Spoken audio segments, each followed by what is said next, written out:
because the best prevention of potential military aggression is a credible deterrence. The UAE says Dubai Airport's passenger traffic plunged by 2/3 in March. Following the Iran war, traveller numbers sank to 2.5 million. Iran targeted the airport several times in retaliation for US-Israeli strikes.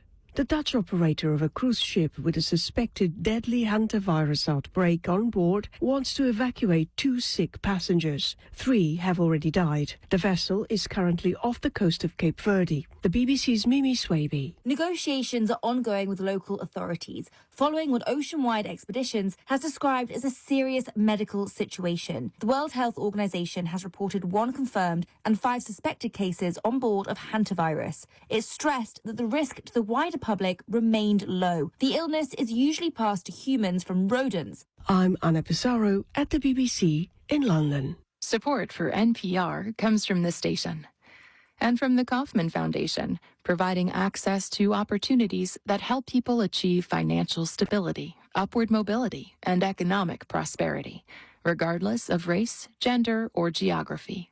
Kauffman.org. And from the Lodestar Foundation, inspired by the maxim that helping someone else less fortunate is a path to a happier, healthier, and more meaningful life. Learn more at lodestarfoundation.org. It's Morning Edition on Radio IQ. I'm Jeff Bosser.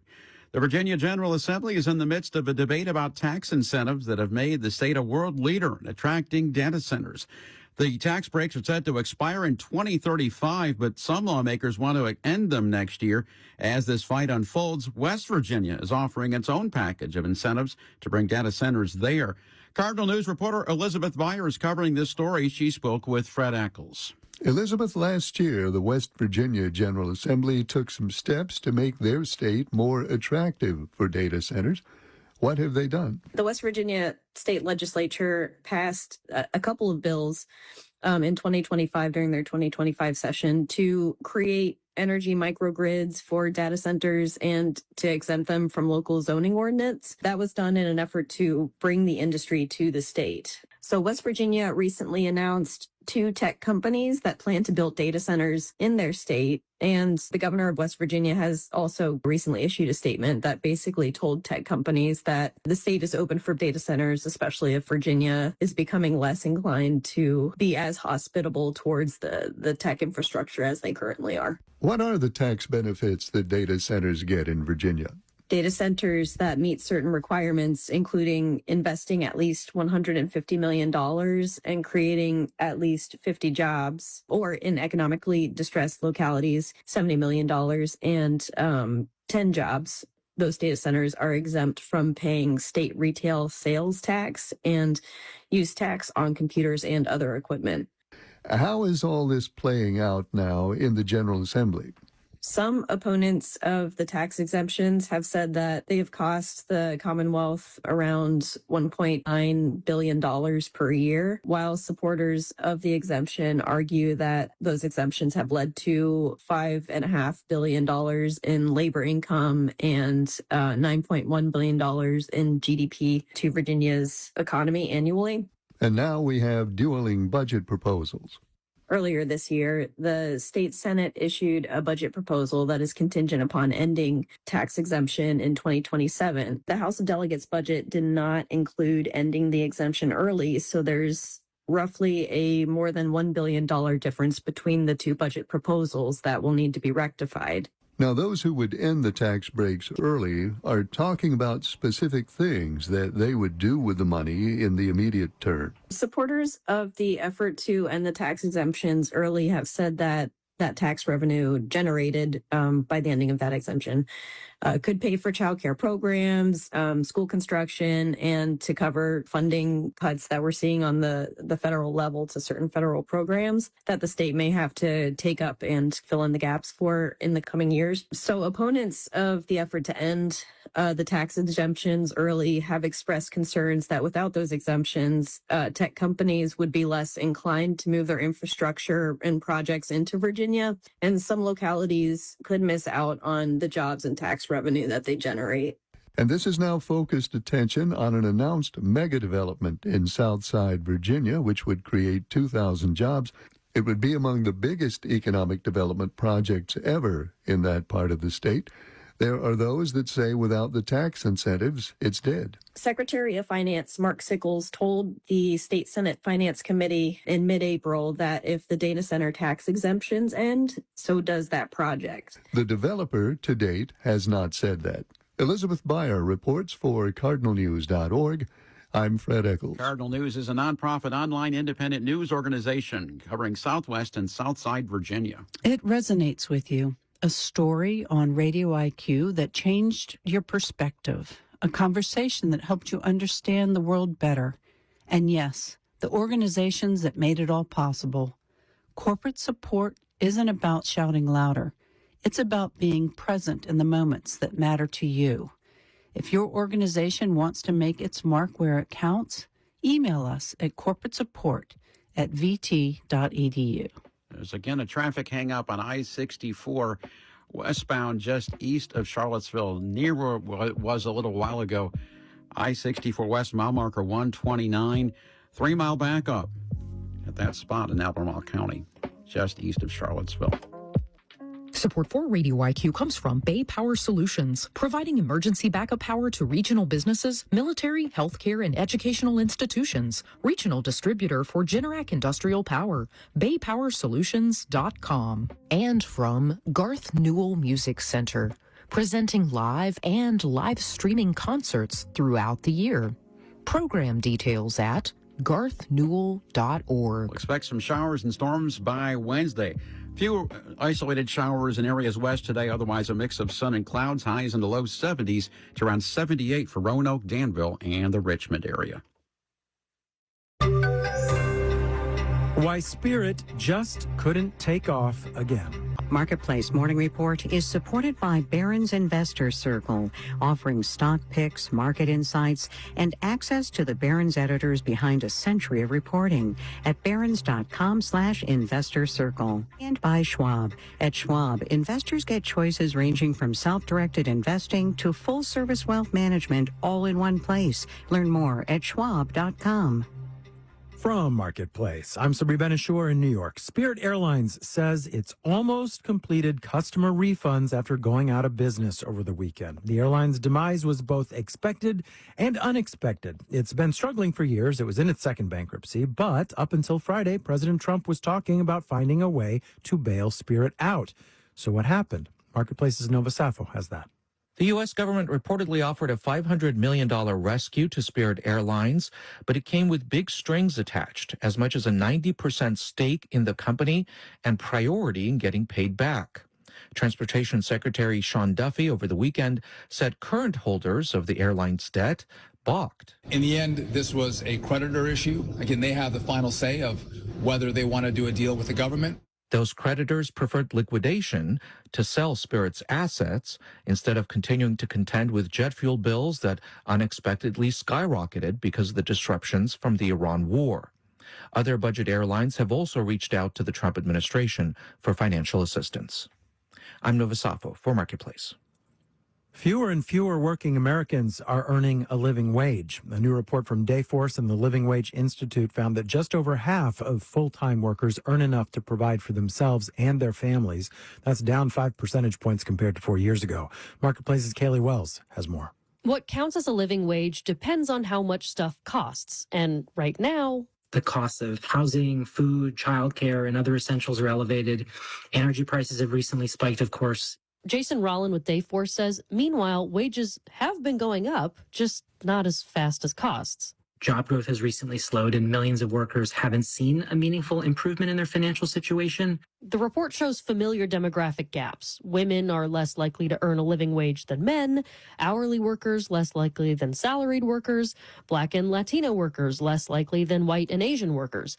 And all of those gaps got wider in 2025. Certain workers are always more vulnerable when the economy drops in any kind of way. Saba Waheed is director of the UCLA Labor Center. When there's an unemployment bump, you often see Black workers to experience it harder first and so on.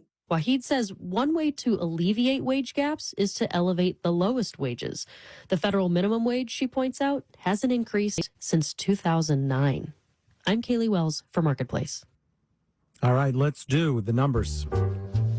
Dow futures are down 135 points. That is 0.3%. S&P 500 futures are down 0.1%. NASDAQ futures up 0.1%. Marketplace Morning Report is supported by GEP. With GEP Key, Agentic AI, and GEP Smart Software, GEP is at the forefront in agentic procurement orchestration and autonomous supply chains. And by Million Bazillion, a Webby-winning podcast from Marketplace, teaches your little ones all about money. Listen to Million Bazillion wherever you get your podcasts. Tesla, specifically Tesla's CEO Elon Musk, has long made big promises about robo-taxis. These are fully self-driving taxis. At one point, Musk said half the population of the U.S. would have access to them by the end of last year. In Tesla's earnings call last week, that ambition was whittled down to a dozen or so states by the end of this year. And the reality right now is even more modest. You're much more likely to see a robo-taxi from competitor Waymo. Joining us to talk about Tesla's elusive robo-taxi rollout is Kirsten Korosek, transportation editor at TechCrunch. Good morning. Morning. How widespread are Tesla's driverless vehicles right now? Not widespread at all. They are in Austin, and there are a little bit more than a dozen that are considered to be actively in service. And they did just roll out in Dallas and Houston. But those two, you really need to put a little asterisk next to, because as far as I can see on my end, it's incredibly limited, just a couple of vehicles in both of these cities. What has made the general rollout of driverless taxis slower than some people might have expected or hoped? There's a number of reasons why. There's the technical reasons, right? And then there's the regulatory hoops that all of these companies have had to jump through. And then there's the hard part of just operating these things. What is the biggest technical hurdle still remaining, do you think? When I've talked to engineers, they sort of sum it up as, we've solved 99.999% of quote unquote full self-driving. And it's that very last fraction in which sometimes the vehicle doesn't operate as it should. There's also, I think, just this interesting phenomenon about how, we accept as a society people dying in car crashes, around 45,000 or so a year. But I think that the level of acceptance of a single autonomous vehicle potentially, killing someone or being involved in a fatal car crash or even injuring someone is very, very low. And so the bar is high. How big is the regulatory hurdle facing these companies? It's dependent on the state. So if you're in the state of California and you want to operate a robo-taxi service, you have to go through 2 agencies and have multiple different permits. You want to do that in Arizona, it's a very different process and much faster. If we get a federal framework, I think that could be very helpful and actually encourage the disbursement of this technology in a more clear way. But right now you see these pockets or heavy hubs of activity. Do you see a future where autonomous vehicles are commonplace and everywhere? I think that in certain cities, it will absolutely be everywhere. But are we going to see robo-taxis in middle America or in smaller towns? I don't think so. Certainly not anytime soon. Kirsten Korosek, transportation editor at TechCrunch. Thank you so much. Thank you. And just last week, Tesla added 5 more so-called unsupervised robo-taxis to its fleet in Texas. In New York, I'm Sabri Benishore with the Marketplace Morning Report. From APM, American Public Media. Hi, it's Steve Inskeep. And I'm Mary Louise Kelly. You may have heard that prices for used vehicles are up. That car you've been thinking about donating to this station? That car could be worth hundreds of dollars or even more in support. If you don't need it, donate it. It's easy, it's free to you, and the proceeds help us bring you the news. Learn more on the station's website. Go to radioiq.org and click the support tab and select vehicle donation. You're listening to Radio IQ on WVTF Roanoke, WRIQ Charles City Richmond, WVTU Charlottesville, WVTW Charlottesville, WVTR Marion, WISE FM Wise, WQIQ Spotsylvania, WIUR Lexington, WEHC Emory, HD3 of WURV Richmond, and on 92.5 Richmond and 94.9 Fredericksburg. Radio IQ, a listener-supported community service of Virginia Tech, on your smart speaker and online at radioiq.org. Welcome to NewsHour. It's live from the BBC World Service in London. I'm Tim Franks. The US military says it's helped 2 US flagged ships transit the Strait of Hormuz, but a huge number of vessels remain stranded. When I was in a boat right by the ships, it was also pretty dense. All the ships were laying there. It was like an anthill of ships. So can Donald Trump deliver on his promise to break the Iranian blockade? Also, the leaders of Europe and Canada stress a new unified approach to security amid strained relations with the US. We have to actively take on the world as it is, not as we wish it to be. We know nostalgia is not a strategy, but we don't think that we're destined to submit to a more transactional, insular, and brutal world. The multi-billion-dollar bid on eBay, and the Palestinian activist who says he refuses to be anything other than optimistic. After the news. BBC News with Govinda Gill. The US military says its warships have helped 2 US-flagged vessels transit the Strait of Hormuz, breaking an Iranian blockade. It's denied Iranian reports that one warship had been forced to turn back. Iranian officials had earlier said warning shots had been fired at a US warship. US Central Command said 2 destroyers were now in the Gulf to assist an operation to secure passage announced by President Trump. Here's our global affairs reporter, Sebastian Usher. After a period in which the US and Iran have been stuck in diplomatic deadlock, the latest incidents in and around the Strait of Hormuz are a reminder of just how close the war is to being reignited. President Trump now seems intent on breaking the Iranian blockade of the Strait of Hormuz using US military power. The closure has been Tehran's most significant means of putting pressure on the US through squeezing the global economy. To our 9 o'clock a.m. informal session of Roanoke City Council on May 4th, and just because I have to, may the 4th be with you. All right. City Council meetings will be televised live and replayed on RVTV Channel 3 on Thursdays at 7 o'clock p.m. and Saturdays from 10 a.m. to 5 p.m. and video streamed through YouTube Live at youtube.com/RoanokeVA. Council meetings are offered with closed captioning for the deaf or hard of hearing. This time I'll ask our clerk, Ms. McCoy, to please call the roll. Sanchez-Jones. Here. Vice Mayor McGuire. Here. Mr. Nash. Here. Mr. Volleson. Here. Ms. Powers. Here. Mr. Hagan. Here. Mayor Cobb. Here, and we are all present. Thank you. We have several items for action regarding closed meetings, and I'll take each one separately. First is a communication from my office requesting that council convene in a closed meeting to discuss vacancies on certain authorities, boards, commissions, and committees appointed by the council pursuant to Section 2.2-3711A1 Code of Virginia as amended, and the boards and committees and commissions that we'll be considering today are included in the agenda. I need a motion and a second, please. Second. Thank you, Council Members Volleson and Powers. Madam Clerk, will you please call the roll? Ms. Sanchez-Jones. Vice Mayor McGuire. Aye. Mr. Nash. Aye. Mr. Volleson. Ms. Powers. Aye. Mr. Hagan. Aye. Mayor Cobb. Aye, and the motion passes.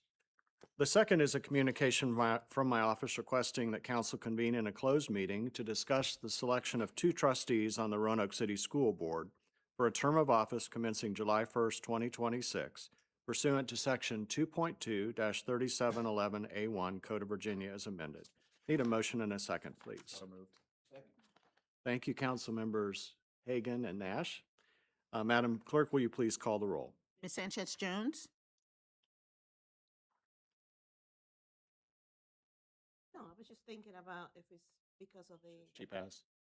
You can vote on it. It's just to vote that the group will go into closed session, even though you will not be allowed to participate. Oh. Yes. Vice Mayor McGuire? Aye. Mr. Nash? Aye. Mr. Volleson? Ms. Powers? Aye. Mr. Hagan? Aye. And Mayor Cobb. Aye, and the motion passes. Third is a communication from the city attorney requesting that city council convene in a closed meeting to consult with legal counsel pertaining to actual litigation regarding a workers' compensation settlement, where such consultation or briefing in open meeting would adversely affect the negotiating or litigating posture of the public body. This is pursuant to Section 2.2-3711A7 Code of Virginia as amended. Need a motion and second, please. Thank you. Council members Powers and Hagan. Madam Clerk, will you please call the roll? Ms. Sanchez Jones? Vice Mayor McGuire? Aye. Mr. Nash? Mr. Volleson? Ms. Powers? Mr. Hagan? Aye. Mayor Cobb. Aye, and the motion passes. The next item we are withdrawing for today, so I'll move on to a communication from the city attorney requesting that city council convene in a closed meeting to consult with legal counsel regarding a certain legal matter requiring the provision of legal advice by the city attorney concerning an economic development project in the central part of the city of Roanoke, pursuant to Section 2.2-3711A8 Code of Virginia as amended. Need a motion and second, please. You council members Volleson and Nash. Madam Clerk, will you please call the roll? Ms. Sanchez Jones? Vice Mayor McGuire? Aye. Mr. Nash? Mr. Volleson? Ms. Powers? Mr. Hagan? Mayor Cobb. Aye, and the motion passes. A communication from the city attorney requesting that city council convene in a closed meeting to consult with legal counsel regarding a certain legal matter requiring the provision of legal advice by the city attorney concerning a prospective business or industry or the expansion of an existing business or industry where no previous announcement has been made of the business or industry's interest in locating or expanding its facilities in the central part of the city of Roanoke. This is pursuant to Section 2.2-3711A5 Code of Virginia as amended. Need a motion second, please. Thank you, council members Volleson and Sanchez Jones. Madam Clerk, will you please call the roll? Ms. Sanchez Jones? Vice Mayor McGuire? Aye. Mr. Nash? Mr. Volleson? Ms. Powers? Mr. Hagan? And Mayor Cobb. Aye, and the motion passes. And finally, a communication from the city attorney requesting that city council convene in a closed meeting to consult with legal counsel regarding a certain legal matter requiring the provision of legal advice by the city attorney concerning a prospective business or industry or the expansion of an existing business or industry where no previous announcement has been made of the business or industry's interest in locating or expanding its facilities in a regional park in which the city is a partner, pursuant to Section 2.2-3711A5 Code of Virginia as amended. I need a motion and second, please. Thank you, council members Powers and Volleson. Madam Clerk, will you please call the roll? Ms. Sanchez Jones? Vice Mayor McGuire? Mr. Nash? Mr. Volleson? Ms. Powers? Mr. Hagan? Mayor Cobb. Aye, and the motion passes. At this time, I'm going to recess our council meeting and turn it over to Vice Mayor McGuire, who will lead us through our legislative committee. Thank you very much, Mayor. So I will call to order the May 4th meeting of the Roanoke City Legislative Committee, and I will ask the clerk to call the roll. Mr. Hagan? Here. Ms. Sanchez Jones? Here. Mayor Joseph Cobb? Here. Mr. Nash? Here. Mr. Volleson? Here. Ms. Powers? Here. Ms. Appel will be absent today, and Ms. Trigg. And Chairman McGuire. Here. Thank you. Thank you, Ms. McCoy. We are delighted today to have with us our federal legislative consultants with McGuire Woods, Clayton Cox and Scott Binkley, to give us an update on some of the federal legislative work they've been helping us with. Gentlemen, before I see you standing up, I'm sorry, before I hand it over to you, I want to quickly, if this sounds okay, we're going to approve our minutes, and then I'm going to let Dr. Siebert with the school side come up maybe first and give us a quick rundown so that you can slide out of here if you don't want to stay for the full presentation. But can I first have a motion, please, to approve our minutes from April 6th? Second. Thank you, Councilmember Volleson and Councilmember Hagan. Could I have the clerk call the roll, please? Yes. Mr. Hagan? Aye. Ms. Sanchez Jones? Mayor Cobb? Aye. Mr. Nash? Aye. Mr. Volleson? Ms. Powers? Aye. And Chairman McGuire. Aye. Thank you very much. And yes, so now if I could have you come up, Dr. Siebert, would you, everyone should have in front of them a handout. And Dr. Siebert was kind enough to join us to give us the school site update. So I'll turn it over to you. I appreciate you being with us. Mr. Chair, Mr. Mayor, members of council, staff, everyone in attendance, good morning. Alan Siebert, Roanoke City Public Schools. And I will be brief, but I do plan on listening to this federal presentation. I've been tracking the work that McGuire has been doing for you all. As you all are very aware, over 1,200 bills made it through the General Assembly, considered by the governor. Many more did not. On the public education side, over 200 got some level of observation and review by us. I break them into focus ones, other ones, and then priorities. What you have before you today are the priority positions that align with the board's adopted priorities that were communicated with you and that you kindly incorporated by reference into your own package. And that broke down to about 15 general topics, but really, you have a House companion and a Senate companion. So it's about 30 bills you track on both sides through. In general, a very successful session. But as you also know, some work is still not done in Richmond. And so a couple in particular, we did align with you fully in terms of supporting the 1% sales tax referendum. That did not survive either chamber, but it is in the Senate budget. So we continue to watch that, and that is one of the TBDs. The other one that we collectively try to work to oppose under the spirit of local control was the requirement for collective bargaining. We believe that should be up to local school boards as is now. Some school boards choose, some do not, some are exploring. The governor's language we thought gave us more time, which would make for a more thoughtful approach, but that was rejected. So we're still waiting to see what comes from that. And I checked the headlines this morning and hadn't seen anything just yet. A couple other headlines there. Again, at the very top, we did have a night, began the session, actually before the session began, a joint letter from the mayor and the chair asserting our position that we think, again, local control should govern how our city selects its school board members, and actually had another member of the Senate share with me that she thought that was a pretty good approach and that there had been some conversation, but no bill was even introduced this time. It might come up again in the future, but we had some success there. That was a good strategy.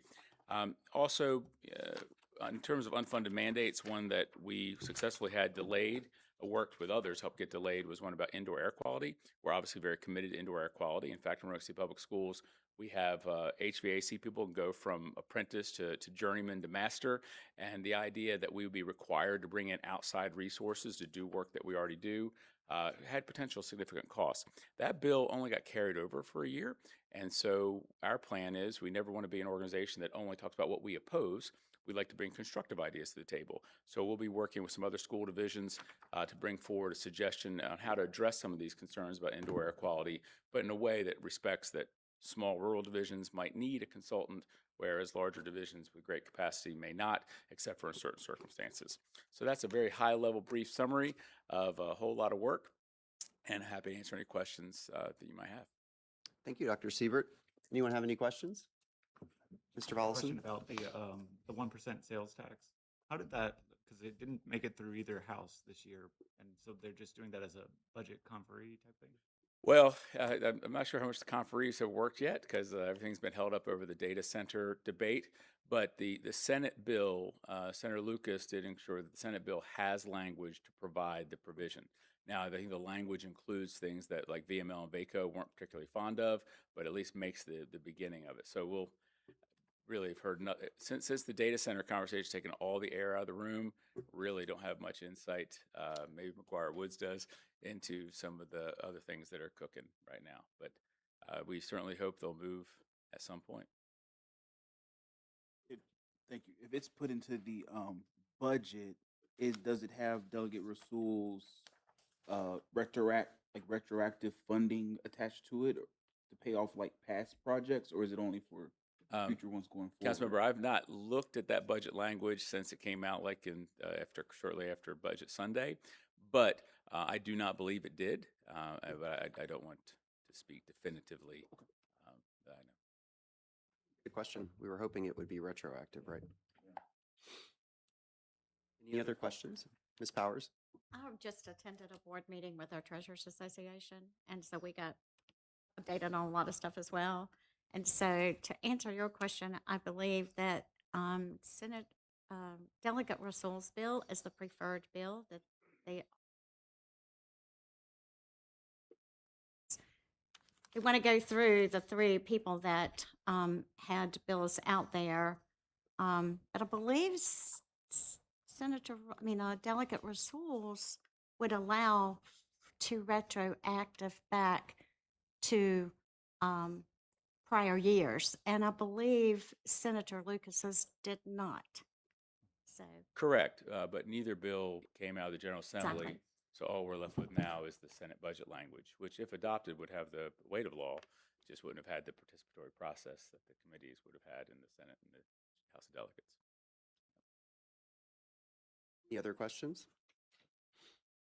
Well, thank you so much, Dr. Siebert. Really Again, appreciate your time. Chair Apel and Board Member Trigg give their regrets, but we certainly appreciate the opportunity to pull on the same rope with y'all. Thank you. Definitely give them our best. All right, well, with that, I will turn the floor over, if I can, to Mr. Cox and Mr. Binkley. Welcome you down to the podium.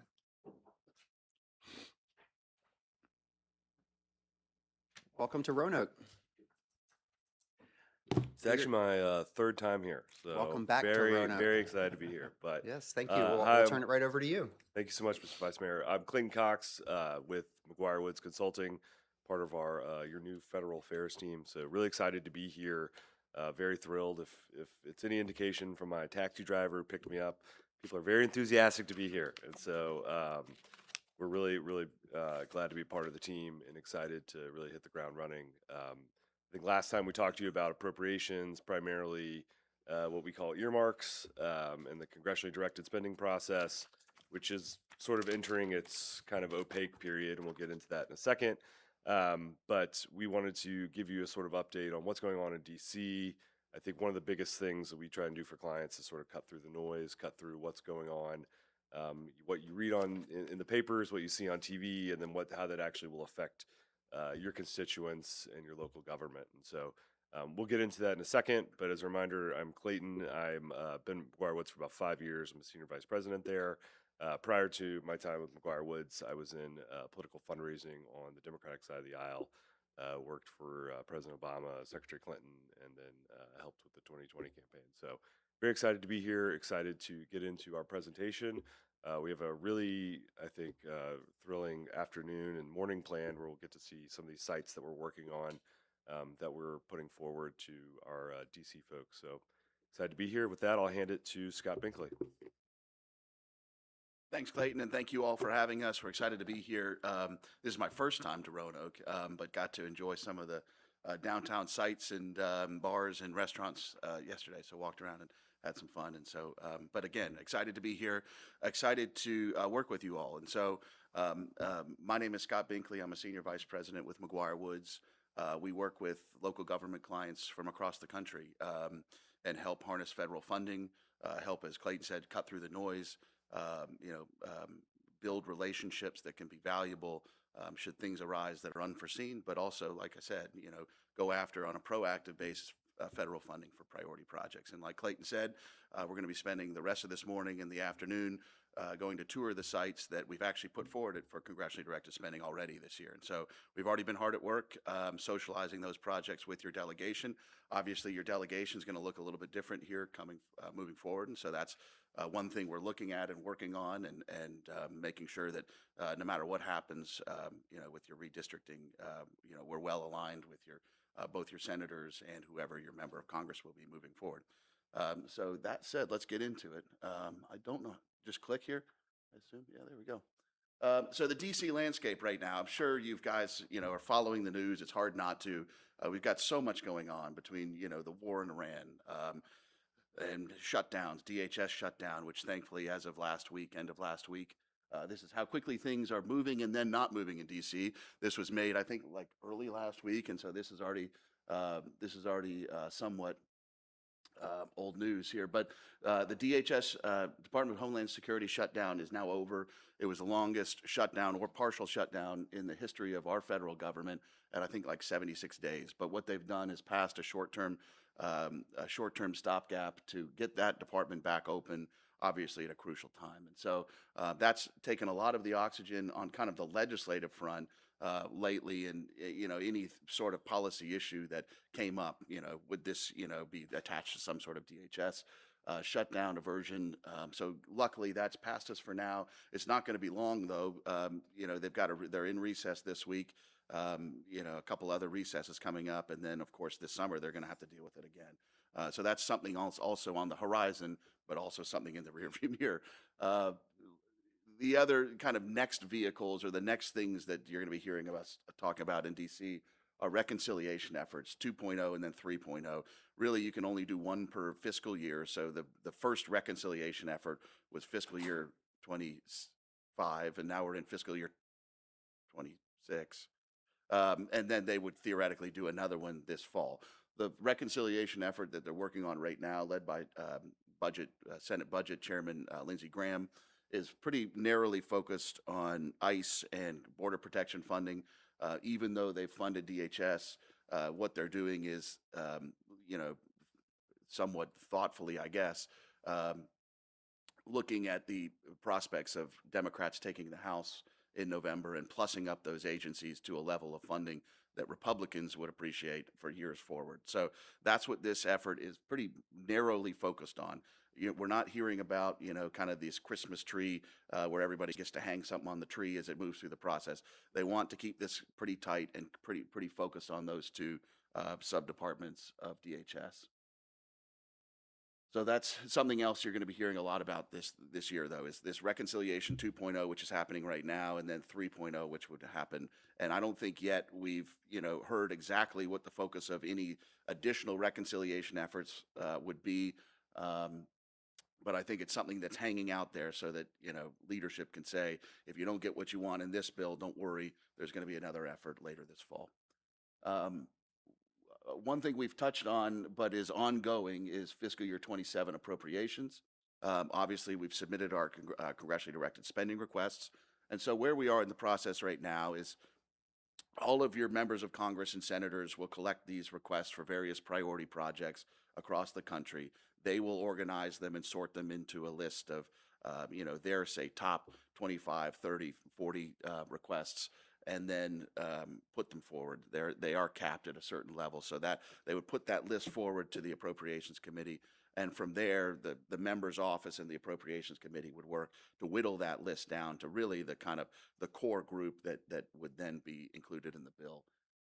We haven't yet seen, which your senators are planning to incorporate into that final bill, because the House is kind of working on their appropriation side yet, and the Senate hasn't kind of put their bills out yet. So it remains to be seen which ones will be moving forward, but we're working hard to socialize our projects with the members of, with your senators and their staff. And I think that today, seeing those projects, firsthand will allow us a really nice opportunity to say, hey, we went down there, saw these firsthand, here's some additional color and some additional, advocacy from us on these projects that we're going to go see today. And then obviously this year being a political year, at a certain point, probably we're around it now, but later this summer, the legislation is really going to stop for the year just because there's more, campaigning in districts and with the political kind of reality hanging over their head, I don't think anybody's really going to want to take much of a step out of line to kind of pursue some sort of other policy. But we'll go over kind of the bills that will likely move, and those are big things like farm bills and reauthorizations, not small things, that are kind of one-offs. Clayton, did I cover that? Is there anything else you'd add? The only dynamic I would sort of add is the president has put forward his budget. That's kind of the first piece in this process. His budget calls for a 10% across the board cut in domestic spending. with a large increase in defense spending. So that kind of moves the goalposts a little bit of how the appropriations chairs will approach things. That said, last year the president sort of put forward some pretty big cuts in domestic spending that were not adopted by the appropriations committees. So it's always sort of said that what the president puts out is not what ends up being in the final package. So I would sort of caution folks to read too much into that. I do think that the appropriations chairs are committed to a very bipartisan process. These are folks who really like to see things get done in their own sort of manner and way, but a lot of that will prevail to larger political forces at hand. 2 years ago, the last time we were in an election year, and the appropriations committee folks put together a bill, put together a package, and had a lot of earmarks and other things in there that were going to help local communities. All of that ends up getting thrown out because a few tweets by the incoming president saying that this bill should not be passed, and they end up having to move into a continuing resolution to fund the government. So, like we said, anything can kind of happen in an election year. I would expect last minute deals. I would expect big things to happen probably after the midterms. I think the main thing right now is they will continue that appropriations process. We will be able to see different checkpoints probably in the next month or so. We will see what the House puts forward, then we'll see what the Senate puts forward, and we'll be able to know where are these domestic programs that are important to the city of Roanoke and how are they looking, and we'll be sure to keep you read in there. And then where do our earmarks fall in and how do those things get affected?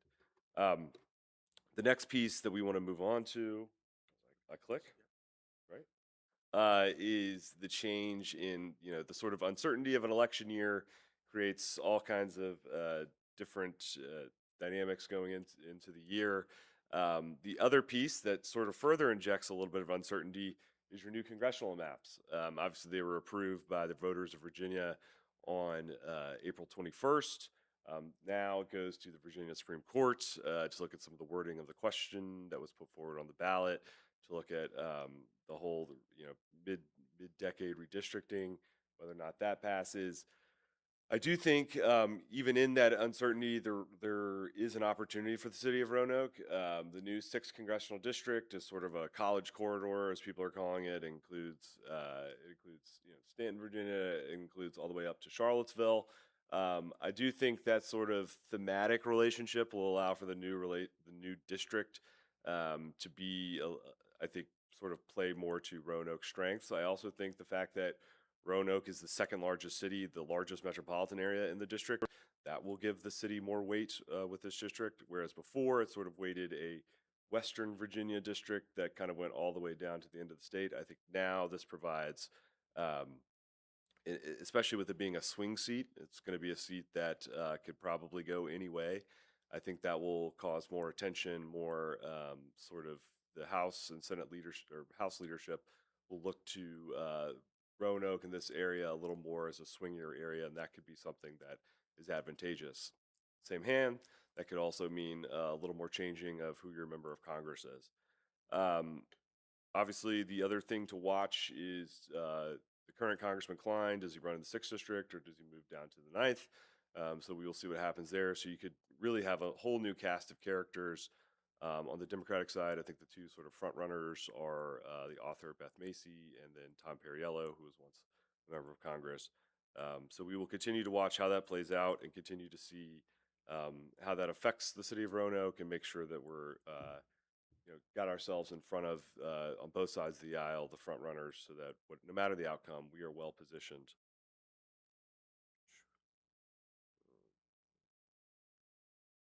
Am I doing this right? Oh.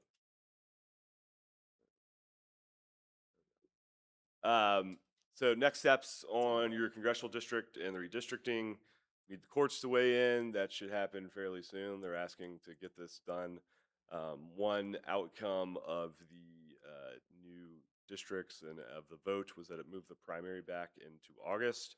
So that changes some of the timelines. I think as the maps get settled, as the judiciary does their weigh in, that will change who the state of players are, who are the folks that will be involved running for the seat.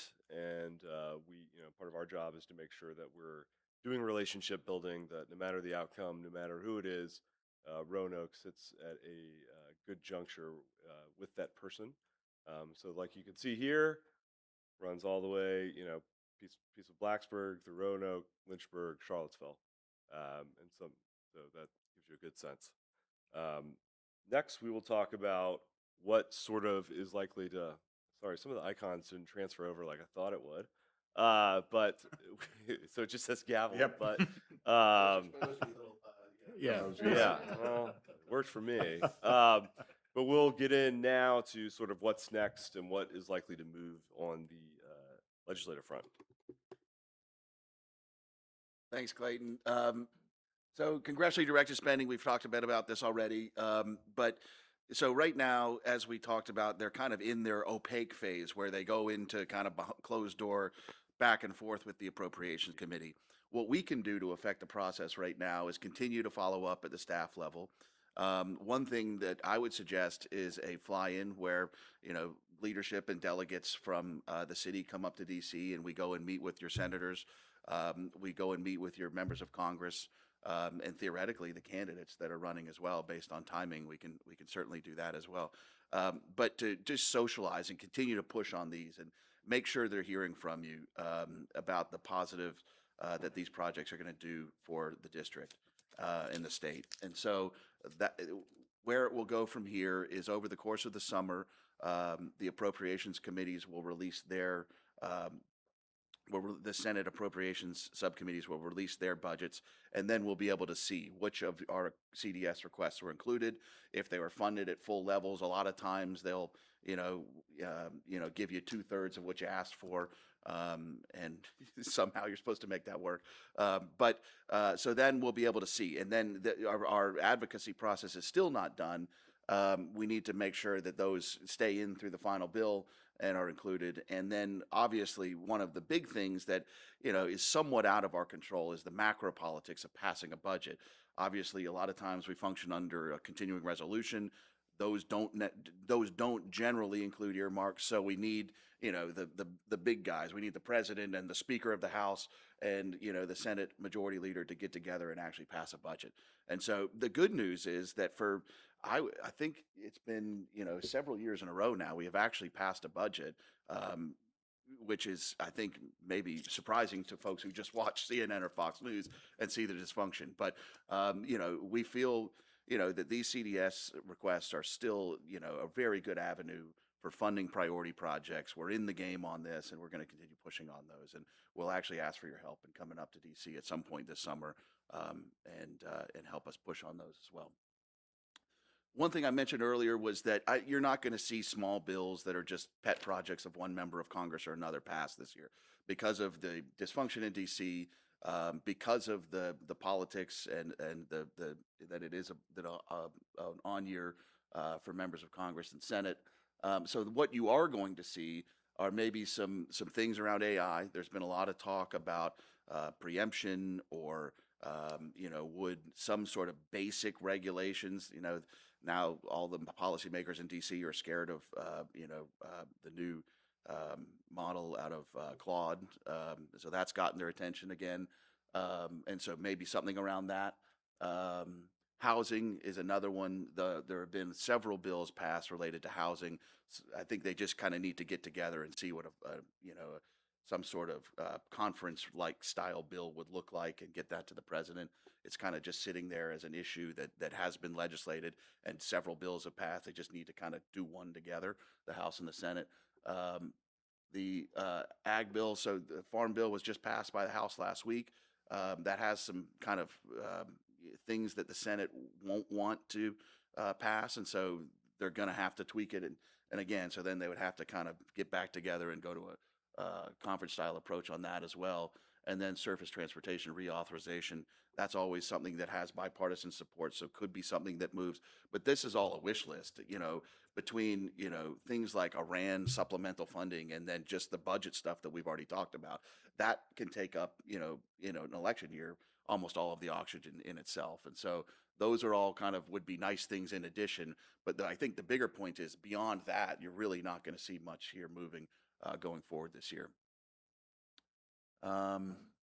These are some specific policies, I think, for the city, HUD changes and federal funding guidelines. I think this is what Clayton was mentioning before, is kind of keeping this all in the frame of mind that the president is asking for 10% cuts across the board. So what are they going to be able to do to maintain level funding while trying to satisfy that approach?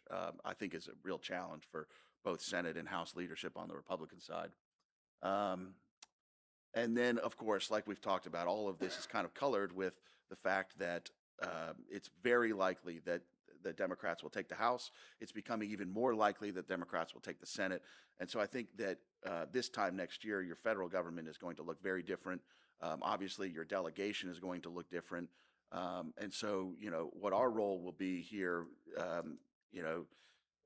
is to maintain those relationships. And no matter what the outcome is of redistricting or who your next member of Congress is or who takes the House or the Senate, the good news is you've got a great bipartisan team that can still, conduct outreach to the administration if we need to, but also, have you covered, whether it's, Democratic senator, Republicans or Democrats in leadership of either chamber.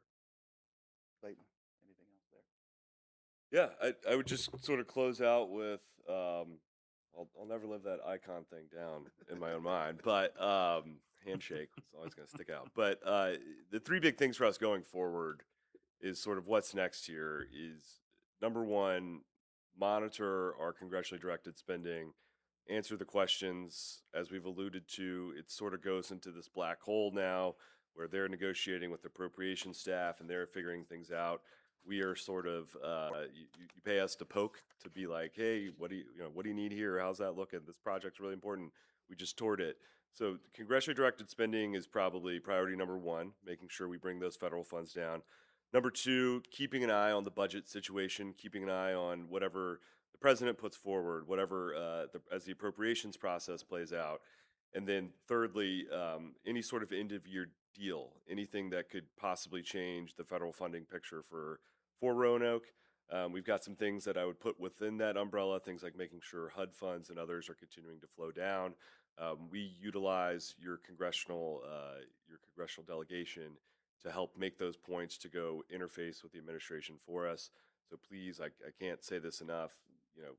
We only know what we know. So please keep the information flowing. If some federal fund, if something is not going the way it should be, if a drawdown's not happening, please let us know. We are here to be the thorns in their side, to make sure that the money comes, to make sure that things come as they are supposed to do. So please let us know what those issues are, or if something's going particularly well. Please, we are happy to send praise as well.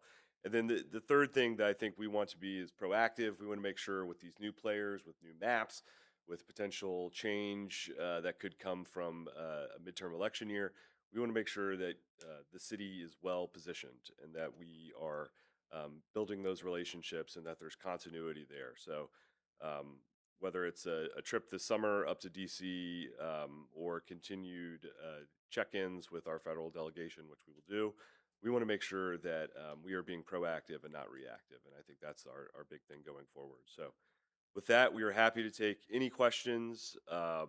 Looking forward to the next few months, and just really happy and thrilled to be a part of the team.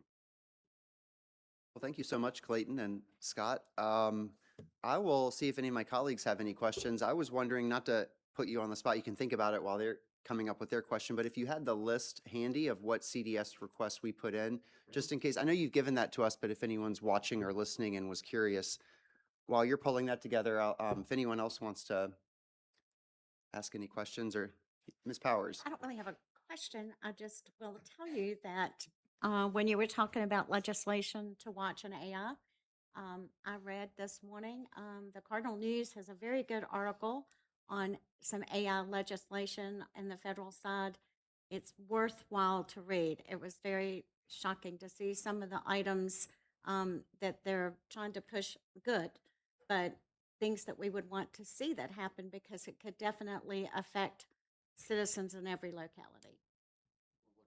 I believe it's today. We have Samantha in here, but it's the Cardinal News that wrote the article, and it's very good. It's got some good stuff. It talks about several of the bills from several of the senators around the area. Powers, any other questions? Mayor? Thank you guys. This is outstanding. It's great to feel so engaged as a city and to have the overview. Thank you for updating us on HUD funding. We've been pretty much at level funding for 30 years with HUD, and of course the cost of delivery of the services that we provide has just gone up. So we're trying to do more with less, and so that has a local impact. So all of us, I think, as are a number of continuums of care nationally, very concerned about these cuts to HUD because they're across the board, and the abrupt shift and reduction in permanent supportive housing. All of these things align with the efforts we're taking on locally to try and address our crisis regarding people who are unhoused. So I appreciate you. Yeah. From some of those permanent to more Right. short-term things. Yeah. And we saw that as well. It's something that we're tracking. And the good news, to Clayton's point, I forget your what is your saying that you always say, but the president proposes, the appropriations disposes, or something. Yeah, the Appropriations Committee, yeah. So, and we saw that last year, which is a good thing to just note, is that the president proposed some pretty drastic cuts last year. And as Clayton mentioned, some of the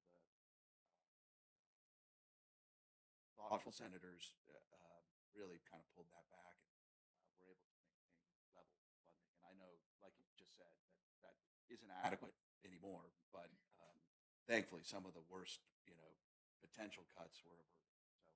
So but we'll keep watching. You need to speak it to the microphone. Oh, I'm sorry.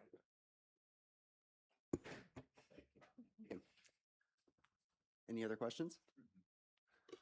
All right. Well, and if you don't have the full list, maybe you I just do. tell us what you're going to see today. Yeah, exactly. So in River Kayak Park was one. Mhm. Amtrak station. The Mill Mountain Greenway, phase one. And then the city signed on to as a supporter of the airport's runway extension study. So I call it 4 total CDS submissions, and we can get you obviously the details of those as far as what the price tag was on each and the details of all that. I don't know if there's a way that we can submit that officially after this, so folks that are watching online can review that too, or how you want to handle that, but we can discuss it afterwards. Okay. Yeah. Well, that would be great. And then that's wonderful. Thank you. I just wanted to throw out something that some of us had talked about just to keep on your radar, and we mentioned it when I chatted with you before this meeting. But 2 items. One related to our proximity to several national parks is we're really interested in that gateway community designation, if possible. And then also with the merger coming up soon, we're interested in, how we can best position ourselves in that. And we have some specific, I think, things that we would be interested in bringing to that table if we could get a seat at it. Yeah, that'd be great. And I think we can help get you a seat at both tables. The National Park Service would be one that I'd put on a list for a visit this summer for any sort of upcoming fly-in or delegation up to DC. So that would be great. It's something that we've heard from you guys before on is that designation. And then the merger, we'll kind of dig in and really figure out how to best assert ourselves in that conversation and pull up a seat at that table. Sounds like the goal is to be a party of record on that. And so we'll certainly look into how that happens and getting the city there. For sure. Very much. Of course. Thank you all. Yeah, thank you both. I really appreciate it. I think it's great that we have a bipartisan team because we have a bipartisan, multi-partisan city, and we have our valley is certainly bipartisan, and we know we have a great sort of track record of working together on different issues. And so I think it's great to have you both, and I really appreciate your help and support. I'm sorry I can't run around with you today, but I think you'll have a good time. Thank you very much. Thank you. Thank you. All right, everyone. Any, other businesses coming up. Our next meeting is Monday, June 1st. Any issues with that? I was going to ask if we could, by our next meeting, this was a question for Ms. Turner, if we could have our existing legislative agenda run through staff and come back to us by the next meeting for any feedback on things that staff would like to see. And I don't know if there's a designee on your team for that. Vanessa. Vanessa, okay. Great. Would that be workable that we could get that back by our next meeting next month with any draft input from staff? Yes? Okay, great. Thank you very much. Well, is there any other business? All right, well, I'm going to adjourn this meeting of the Roanoke City Legislative Committee. Thank you all. All right. Thank you, Vice Mayor McGuire, and I will reconvene our council session. Any items listed on the 2 p.m. council docket requiring further discussion or clarification? All right. Any topics for discussion before we go on with our briefing? All right. Then I will call on our city manager, and I believe some staff are going to join us at the table for our budget study. And we won't be taking any formal recesses during this, so if folks need breaks, just please do that. So while staff is on their way in, I'll go ahead and get us started with our opening. So, so Mayor, Vice Mayor, members of council, we have made tremendous progress towards the adoption of the FY 2026-2027 budget. As I previously stated, each budget development process presents its own set of challenges. We made difficult choices and decisions to facilitate presenting a recommended budget to council. Over the past few months, we have engaged with City Council and our citizens and employees on the recommended FY 26-27 budget via a number of different ways. We had our financial planning work session in November. We had multiple public city council briefings. We had individual council briefings. We answered council member questions via email with the response posted online. We had 2 community meetings, which allowed us to provide information on the budget and answer questions. We also had an employee budget meeting, which allowed us to answer questions directly to our employees. We also had a budget public hearing. Our goal here was to be extremely transparent, to make sure that all of our information was accessible by anyone that wanted to truly understand. So today, our work session is designated as a budget study. The purpose of the budget study is to review and discuss budget questions or potential modifications to the recommended budget so staff can move forward with preparing the required resolutions and ordinances for budget adoption. We are prepared to discuss those items that council identified for review and discussion during our 2-on-2s. Now, Mr. Kosecki will bring our conversation with the budget overview, and then we will transition to review of the items that council identified. So I'll turn it over to Mr. Kosecki. Thank you, Ms. Turner. Good morning, Mayor, members of the City Council, and Vice Mayor.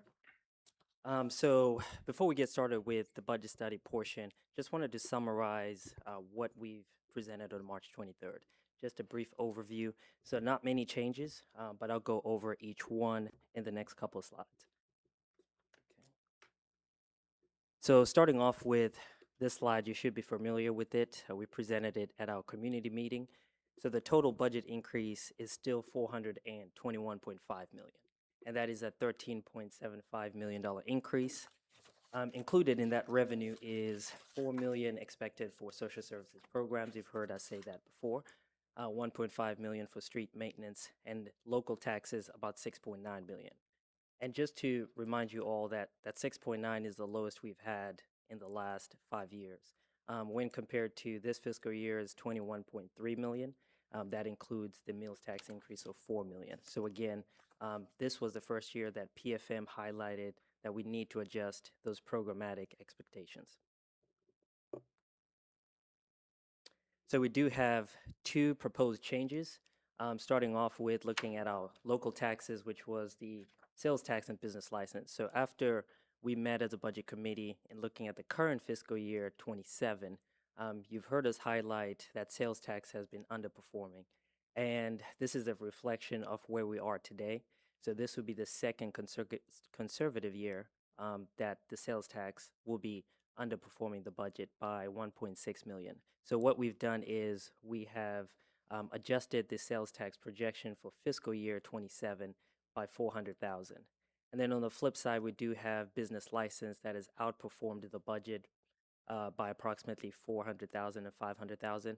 And right now we are comfortable by increasing that by 400. So it is a wash, but we did want to make sure that we reflect exactly what we expect to collect in the upcoming fiscal year.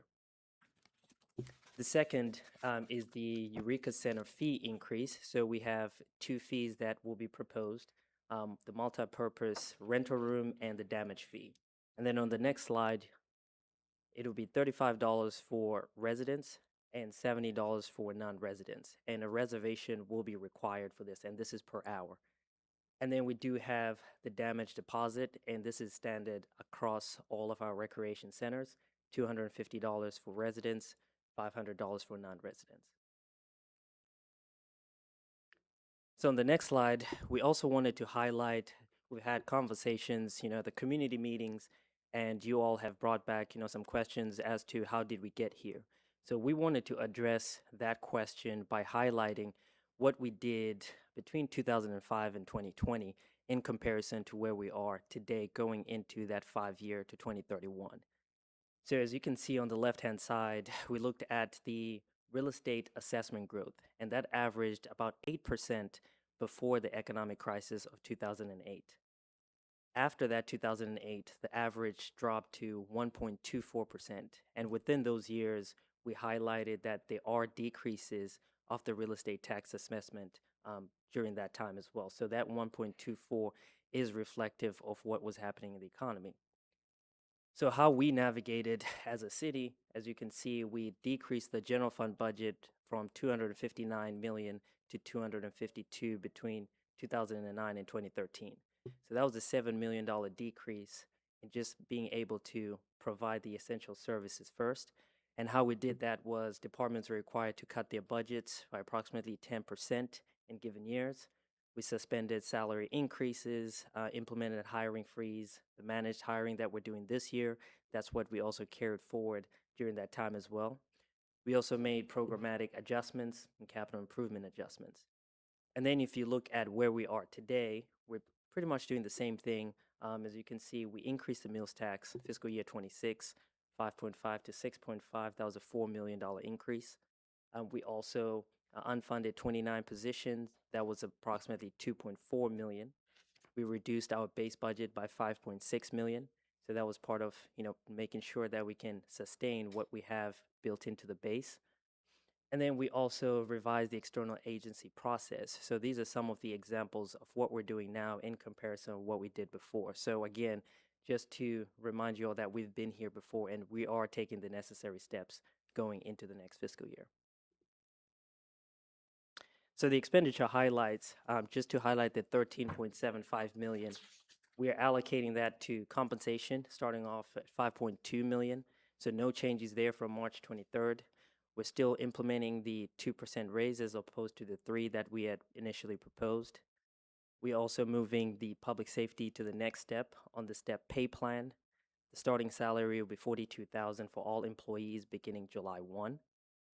And we are increasing our medical and dental as well as our retirement contribution rate from 21% to approximately 22%. On the operating expenditures, about 8.6 million, that will be allocated to the following. You have your RCPS, about 1.2 million. Social services program, that's a wash from the revenues that we just highlighted, about $4 million. Street maintenance, that's 100% reimbursable, 1.5 million. We also have contractual obligations, your technology, but also, for example, your medical and food contract for the sheriff's office. Overtime and temporary wages, we're still continuing with that initiative we started last year, focusing on public safety. And then we do have utility costs have been increasing, as well as, the fleet fuel that we identified. And how we anticipate managing some of these cost increases that we can't control. For example, we have our managed hiring. Just to remind you all again, is we do have approximately 200 vacancies in any given year. And that is because we cannot fill all the positions. And those vacancies equal a dollar amount. And that dollar amount is about $15 million. However, we still need to net out our vacancy savings, which is $5 million. So that leaves approximately $10 million to manage. But we unfunded $2.4 million, which was 29 positions. So that leaves about $7.6 to $8 million to navigate for your fuel cost and other items, for example, your overtime and temporary wages, because we can't fill the staff. So that is the approach that we're going into fiscal year 27 using. But also we have the payroll accrual July of next year, 2027, that we have to plan for, the extra paycheck, the 27 pay period. So those are some of the items that we use that managed hiring for. As I mentioned, we did reduce the base budget by $5.6 million, and that was including the unfunded positions that were 29. We reallocated one-time funding to the debt service, and I'll cover that in the capital improvement program. The reserve funding for risk management, we reduced that by $550,000, GRTC subsidy by $292,000, and other department reductions for that 5.6. For the capital improvement program, the total is $119.6 million. I've highlighted that we increased our debt service, but we took that from one time. And for the debt service, if we were to keep the planned $50 million in projects that we're planning fiscal year 26, our debt service would have increased by $4 million in this fiscal year. And total in a span of 5 years would have been $19 million. So those were some of the decisions that we made in removing the $50 million in projects to just focus on the essential and mandatory projects. And last but not least, we have our external agency process. Currently, we implemented a new process and allocated $832,000. And the $11.9 million is really allocated to those regional agreements and mandates that we have to do, like your Blue Ridge Behavioral Health, your health department, your regional center for animal care, so that we cannot really control, but it's based on an agreement. So really the process was allocating the $832,000, and that is part of today's discussion as well. Mr. Kosecki, before we get into the budget discussion, I'd like to invite, we've got 5 seats up here for your team. Yes. We'd love to have some of your team up here. Okay. We've all been working on this collectively, and I think that lends itself to a discussion. And also, I need to take a quick break, so I will be right back.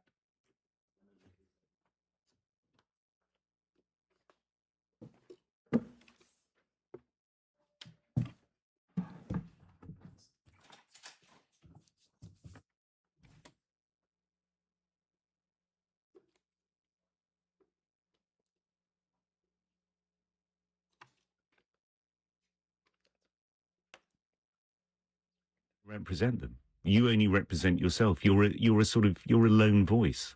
Everybody is a lone voice, Tim. Can you tell me who are from the Palestinian politicians who can claim serious representation on the street? It has not been tested yet.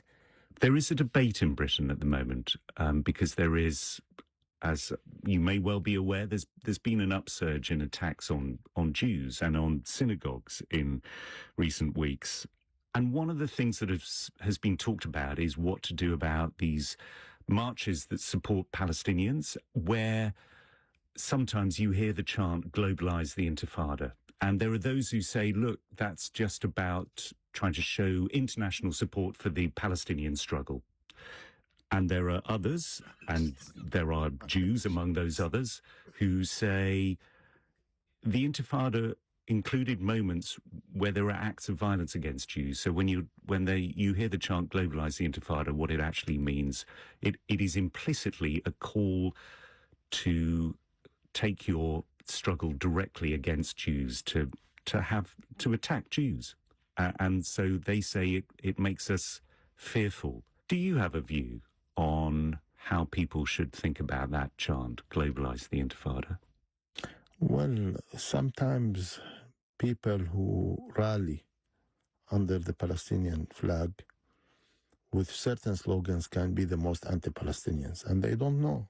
So slogans like globalizing the Intifada or from the river to the sea, I don't think that these are a pro-Palestinian you all for your slogans. They might be. No problem. So to begin the budget study discussion, we have 3 topics that we've met with you all and you would like to bring back to the table. So how we will work this out is I'll go over just a brief overview of the first discussion and then open it up to the floor for any comments, questions on that topic. So starting off with the funding available for reallocation. So if you recall, during the budget process, we identified funding for the possible projects identified on the right-hand side, and that it totals $21.56 million.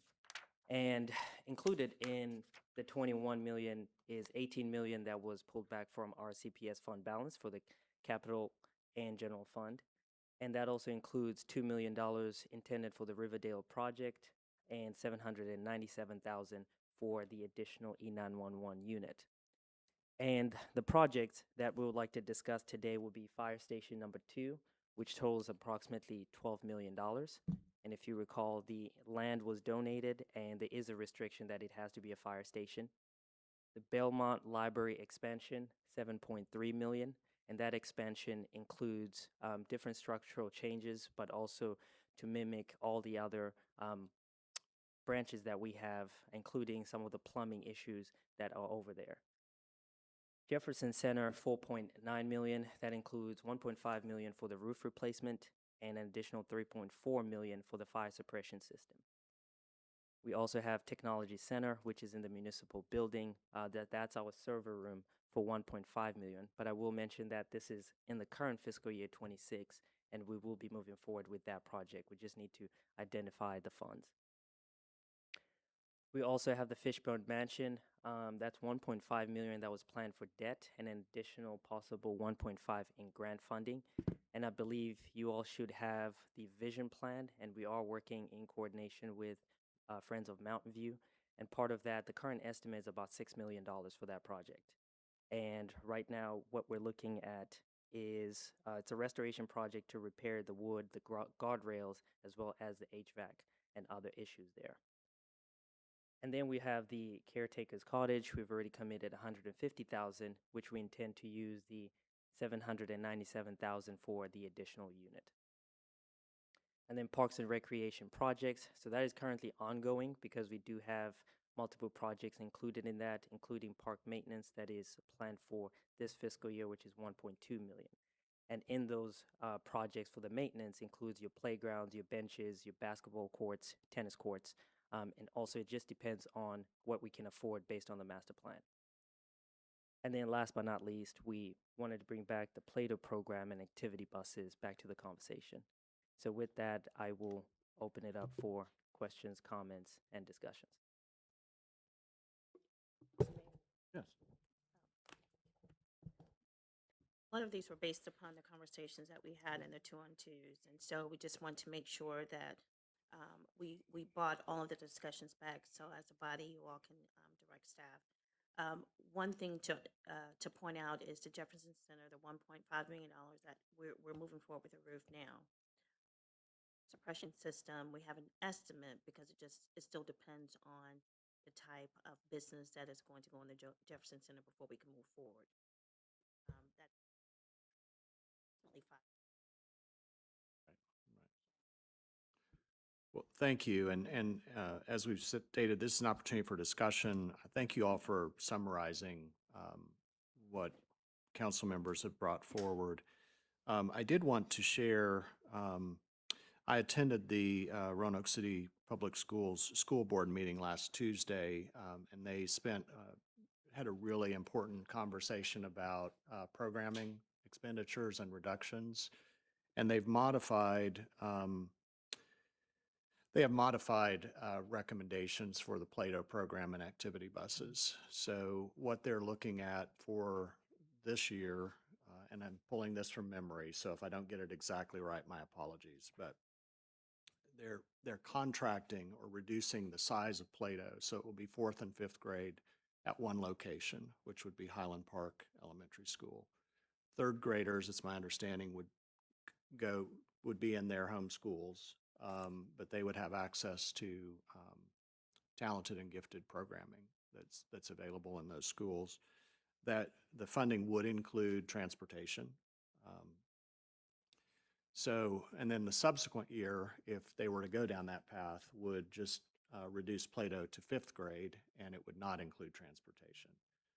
But the school board in their discussion were very appreciative of, number one, the opportunity to evaluate what has been a really important program in the life of the schools, and to just use the language of contracting it, just reducing the size of it for this year and then reevaluating it next year depending on what the budget realities are. And I believe this is one of those programs that they had 4 criteria that they reviewed to make these programmatic decisions, and those included transportation and then also any programs that were above the requirements for SOQ, or standards of quality. So again, I want to commend the school board for a really important discussion about that and taking all things into consideration. In terms of activity buses, the recommendation they're considering is not to eliminate activity buses, but to focus them on the spring, which is the highest usage time, which would include not only athletics, but it would include any after-school programs. There was a lot of discussion about, what are the implications if they just fund activity buses for the spring and not for the fall and winter, and I think hearty discussion about that. Again, this was just discussion. No decisions have been made. They won't be made until a subsequent meeting. And then there were other programmatic decisions. A piece which we'll come back to, I think, in terms of the what they decide to do for reappropriating funds that we had already appropriated for the learning cottages. If they decide to request a reappropriation of those, one of the thoughts that I conveyed to them, which I think several council members did, was the opportunity to use some of that to fund partially Plato and activity buses and transportation in general. The other, though, that I think they're concerned about is deferred maintenance items. I think it was about $675,000 that they were looking at that were pretty critical, and then a contingency fund. And in the schools, and the purpose for that contingency fund is with now not having the fund balance, they wanted to have some level of contingency for emergency types of capital issues. So that's just an overview of what I gleaned from that meeting, but I wanted to make sure to share that with you all as we get into this conversation about funding available for reallocation. So yes, Mr. Volleson. I don't know how this goes, but I was just going to continue on the Plato and activity buses. That's something that I put forward in my 2x2 was, I would like to see the Plato program fully funded for 2 years to give. Sounds like they started to make this assessment, but what does the future of Plato look like? And that program when I was in Roanoke City Schools, and it is a program, and so we want to make sure that it's thoughtful way, which it sounds like it is being done, but I wanted to make sure that there was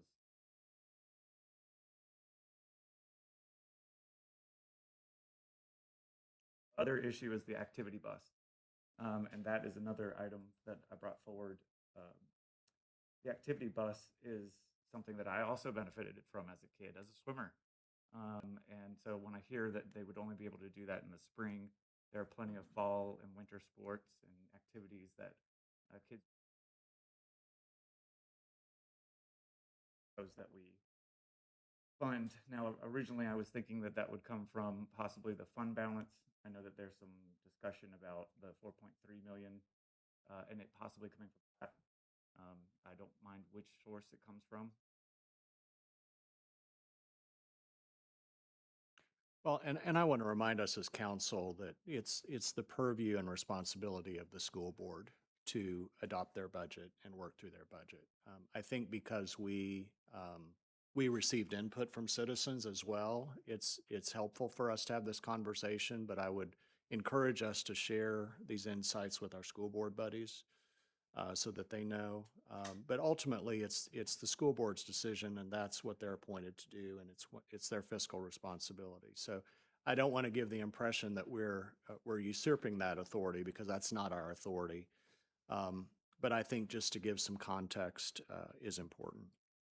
Mr. Hagan. Yeah, I was going to echo that actually right before you started talking. Yeah, while absolutely I think that the Plato program and activity buses are very important, it is ultimately the reason why we have a school board and to allocate the funds that we provide. And I have major legal concerns about the ramifications of if we start saying we are going to allocate this, we're going to allocate that, we're going to allocate this in this particular way, because I think we usurp their power and authority. And that is something which is a very dangerous road to go down, in my view.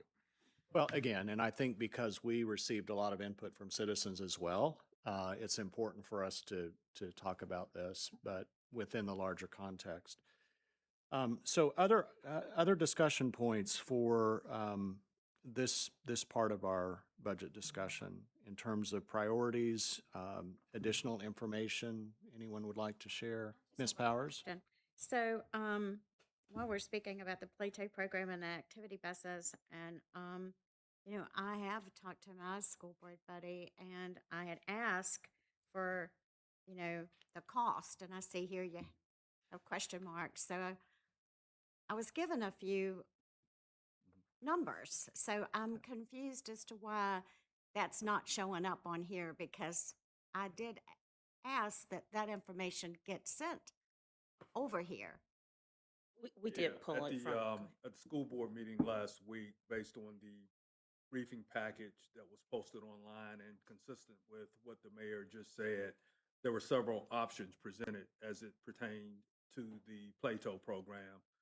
The most expensive option is 1.1 million, and that keeps everything the way that it currently is, based on my understanding of what was presented. That's keeping the Plato program at 2 locations with transportation as it currently exists.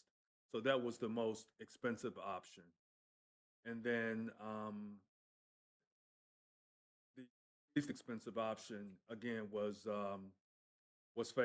phasing it out with it remaining at 1 location with no transportation at all. And that cost savings, if I interpret the information correctly, is $382,000.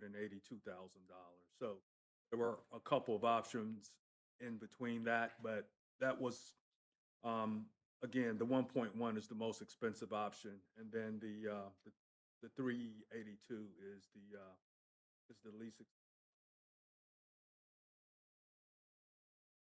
So from what I'm understanding, Mayor, from your going to the meeting, nothing has been determined yet on. No, this was just, it was kind of their study of the program.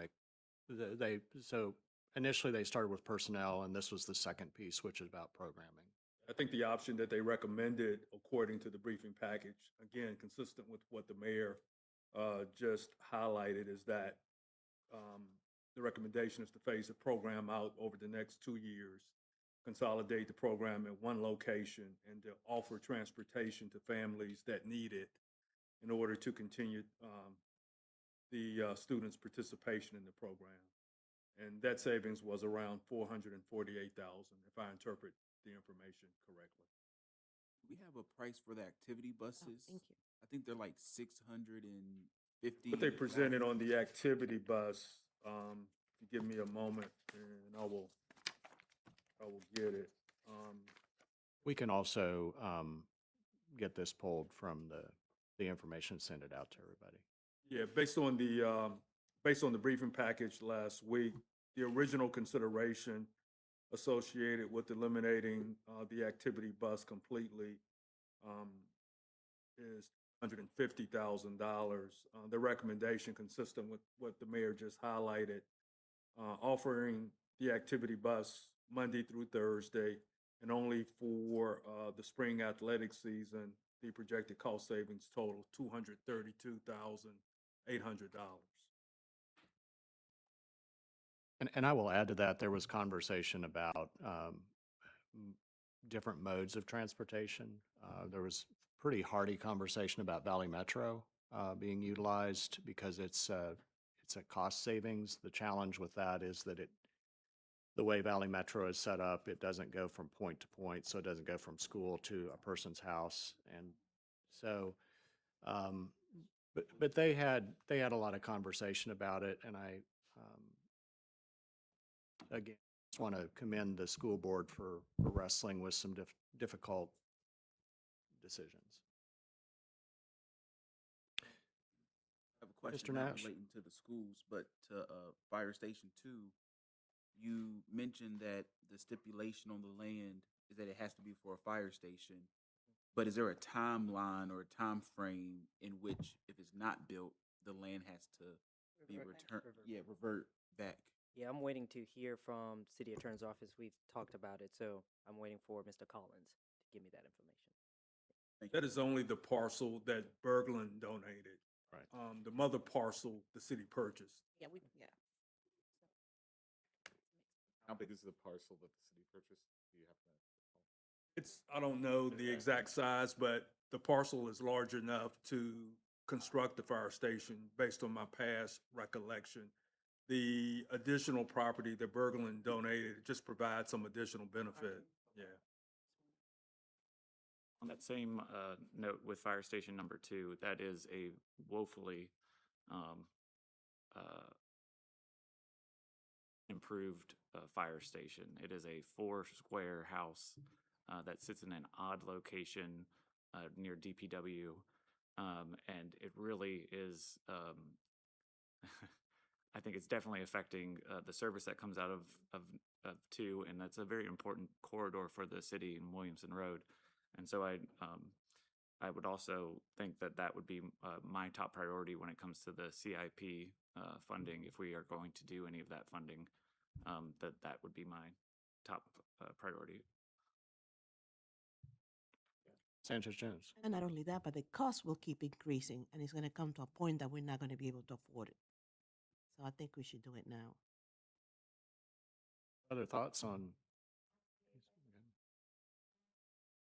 Sanchez Jones and Councilman Gleason about the firehouse. I think it's very important to get that done because it's just going to increase a lot for the cost for our citizens. And those people, those firefighters, men and women working out of that station that they're currently working in, deserve a better place to work out of.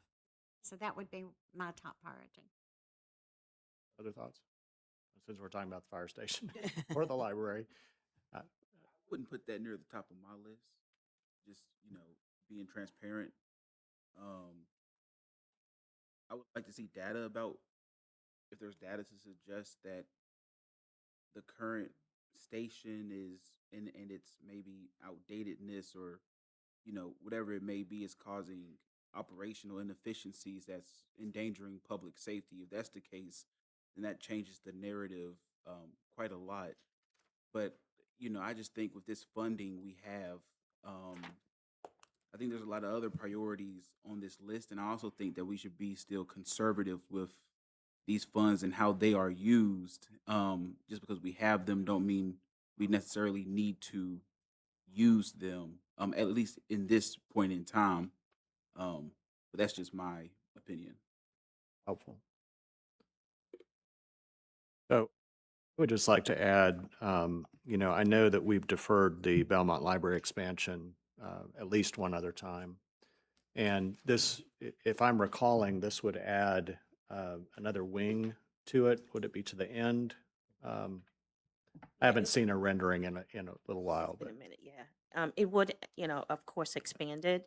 And Mr. Kasecki, correct me, is the 7.3 the old number, or is that the updated number for the Belmont?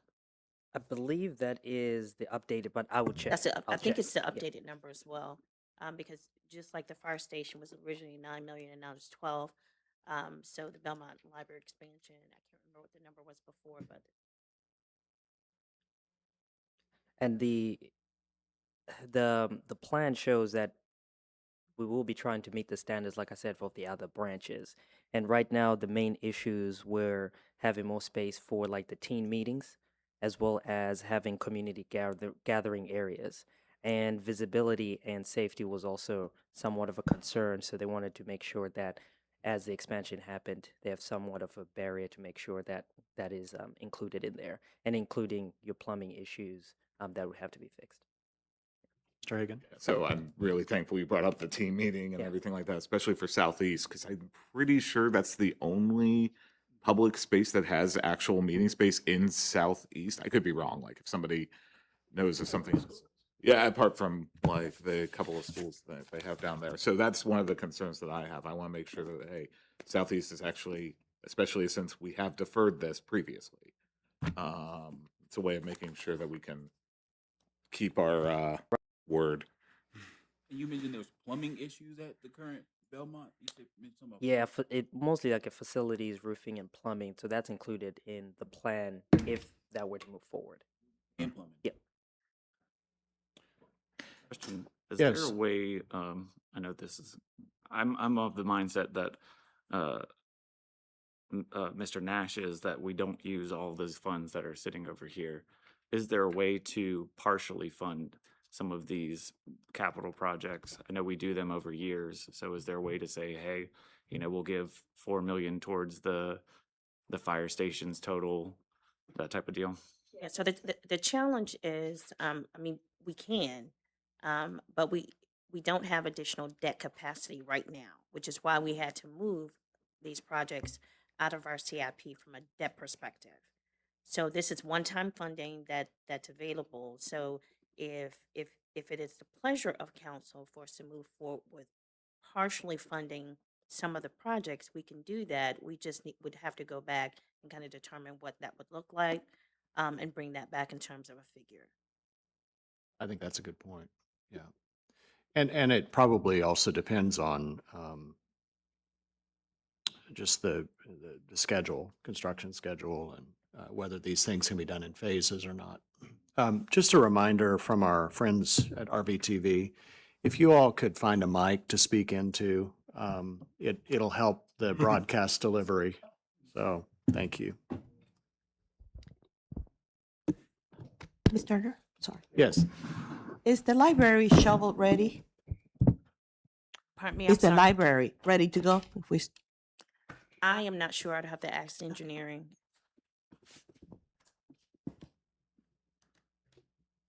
I had a question on the Parks and Recs projects. I'm an ex officio member of the Mill Mountain Advisory Board, and during one of our meetings, we were talking about a variety of things, and the playground at on Mill Mountain came up, and there were some issues related to repair of some of that equipment, and then it came up that there were about 10 playgrounds that were built in 2001 that haven't been fully upgraded.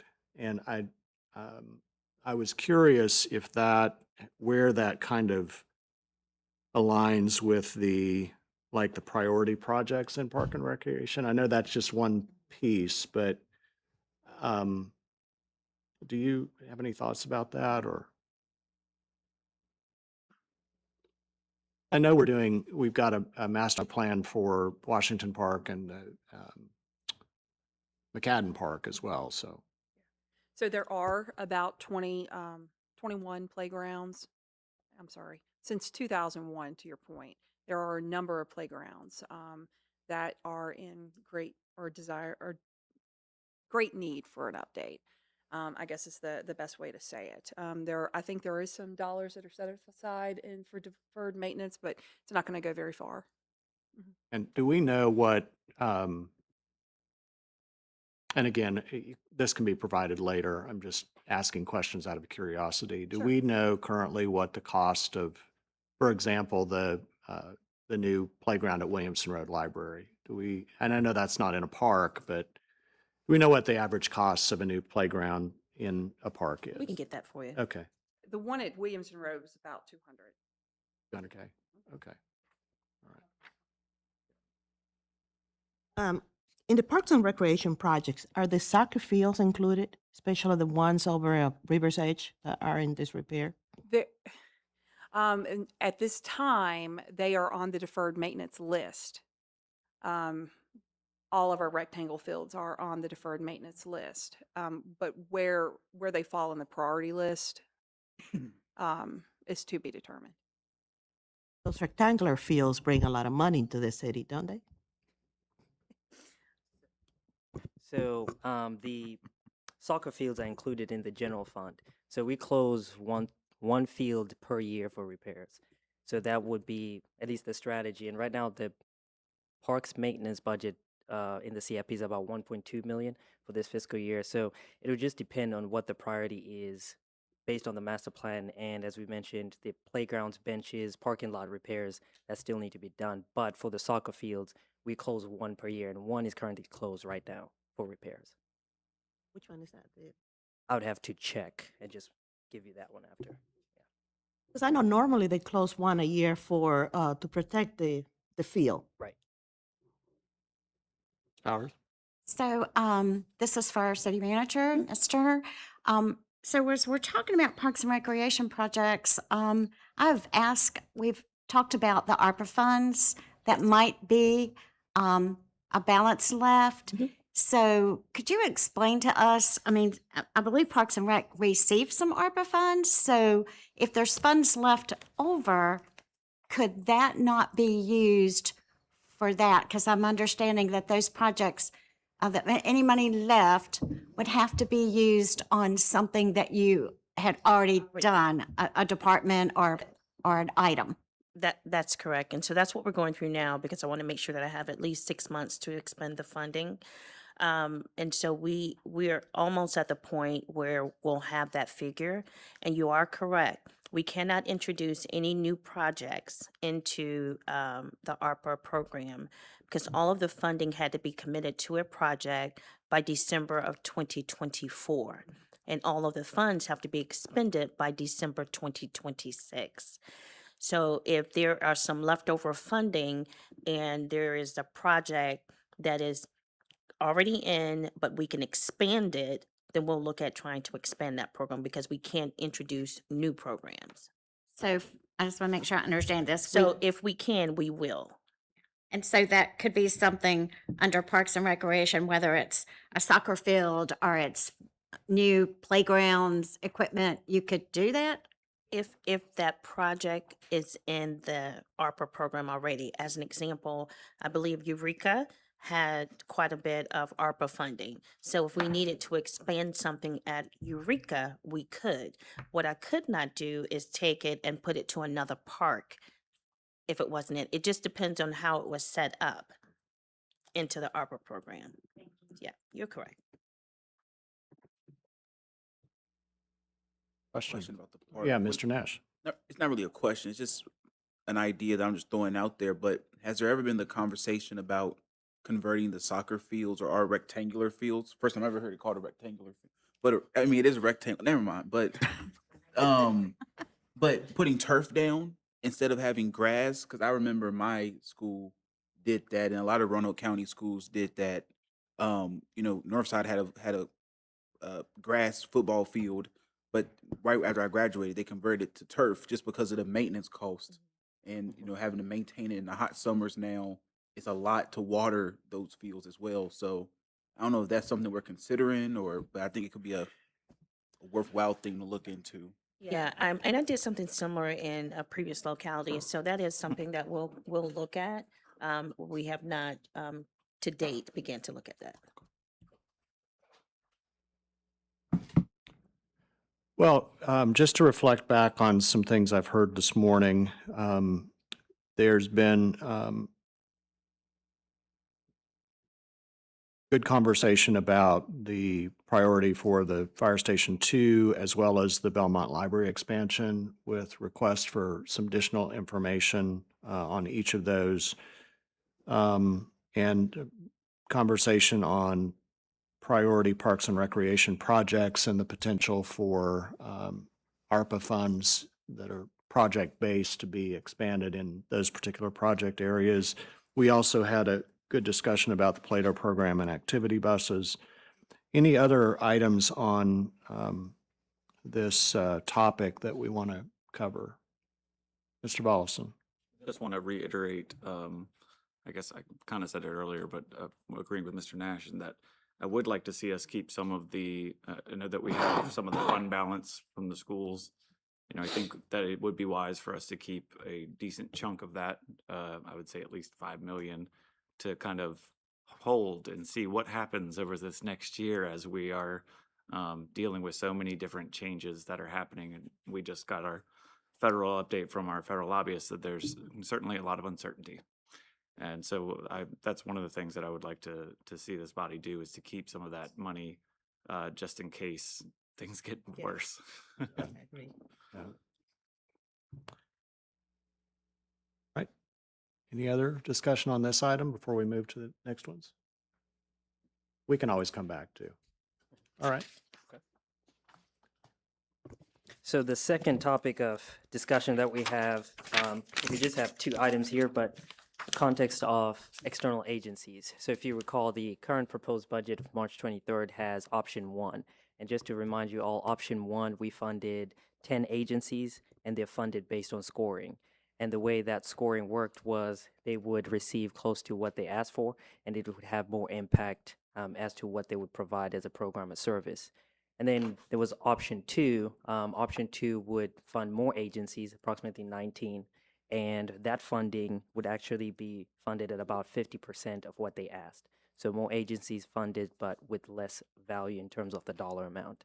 And then the alternative council proposal would be to split it by 75% and 25. So the first third, based on scoring, would get 75% of what they asked, and then the second third would get 25%, and then the final third would not get any funding. So that is the topic of discussion for today with the alternative council proposal. And then also the ambassador program, currently in that option 1, which is in the proposed budget, is not funded. The request was for 200,000, but just to remind you all, the cap is 140,000, or 30% of the operating, whichever is lower. And I'll speak on that alternative council proposal because I think I'm the one that put that forward.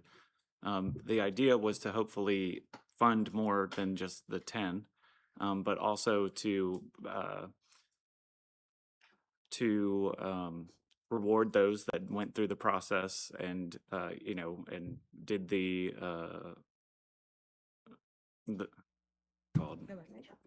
application. Thank you. That did the application and those types of things, so that they got the majority of what they wanted.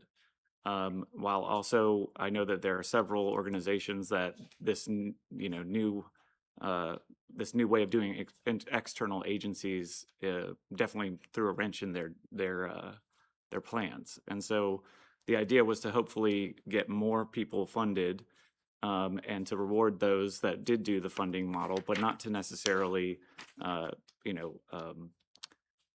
admonish everybody that didn't get what they wanted in this new system.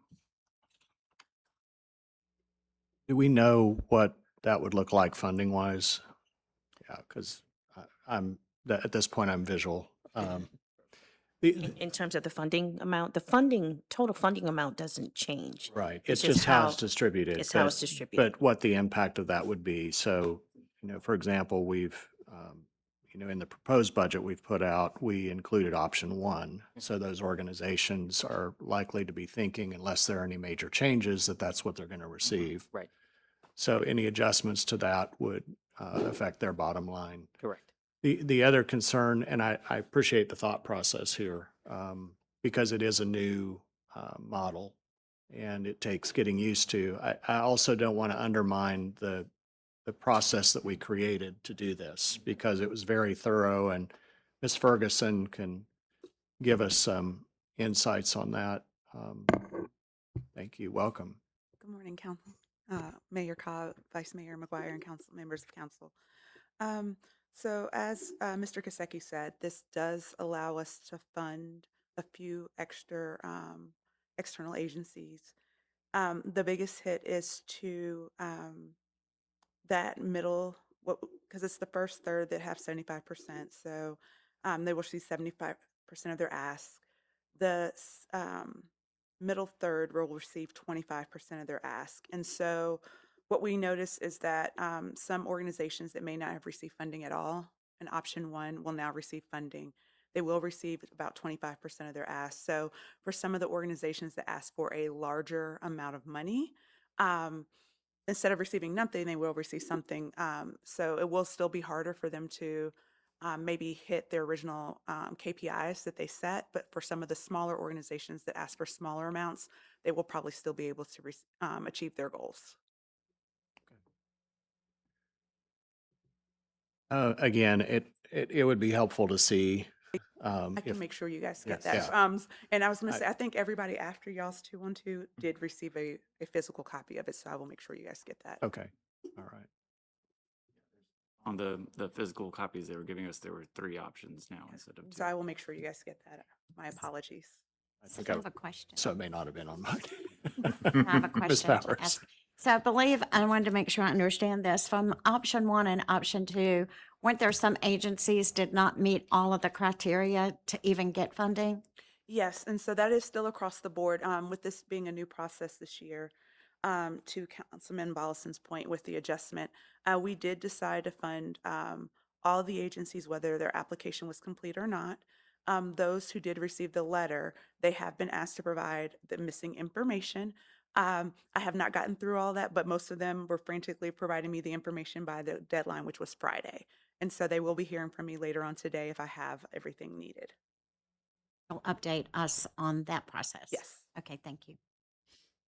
You know, I was a fan of the process. And you know, I think that for the I prefer option one just because I feel like the impact of what those organizations can do with that amount of money is much greater. And I don't know if if a organization asks for 100,000 and then we're giving them like 15,000. I don't really know if that's really going to help them accomplish what it is they wanted to do versus giving an organization that wanted 120,000 $100,000. That's a lot different for that organization to be able to be impactful, just in my opinion. And I also think I was a big fan of the application process. I definitely heard from folks some opinions about it, and I told them that most of this funding that we get out through this process is taxpayer dollars. And so we have to be utmost cautious and responsible and accountable on how we give it out. And so if we're giving it to you, we're literally giving you our citizens' money. And we need to make sure we know how it's being used and what the return on investment, both qualitative and quantitatively, is going to be on our city and therefore on our citizens. So I lean in favor of option one. And what is the process for us to determine the option? Is it something where is there a deadline we need to let you all know, like, hey, we want option one or we want option 2 or 3, or how does that actually work with deciding which option? So the fundings will be released July 1, 2026. And again, the amount, unless you all are changing the amount that is in the budget, I mean, now, we do typically advertise or put in the budget which agencies that we're going to fund. But if you all decide that you're not ready to make that decision before we publish the book, then we won't put those in there. But we need to know, to let them know so they can properly prepare. But the period starts July 1, 2026. So when we move to budget adoption, I'll get right to you. When we move to budget adoption a week from today, we would be approving the total amount.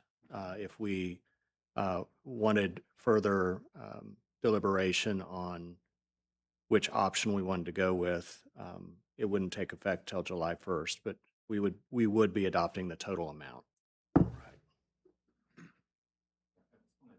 I don't know if I was clear or I wanted to clarify that we still use the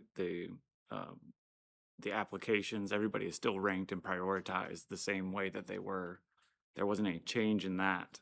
It's just the change in the way that they're funded. So they all did do the process and have been doing that as well.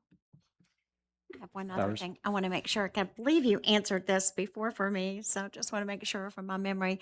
Going forward for future enhancements of the application, I believe there are going to be more comments on the application about benchmarking, how the people actually use the funds to show us, hey, this is what I did with this money. Yes, so this year on the application, we did specifically ask about the goals.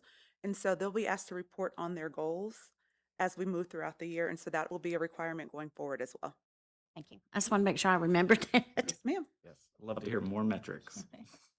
Well, Ms. Ferguson, I want to thank you. You put an extraordinary amount of time into this, and it's not gone unnoticed. And it is a way for us to raise our standards of accountability and make sure we know not only who we're funding, because everyone who applied are worthy organizations and they do important work, but because we're stewards of taxpayer dollars, this is a way for us to know clearly through this application process and through the monitoring of the funds. So I just wanted to make sure that we extend our thanks to you for your really great work on this.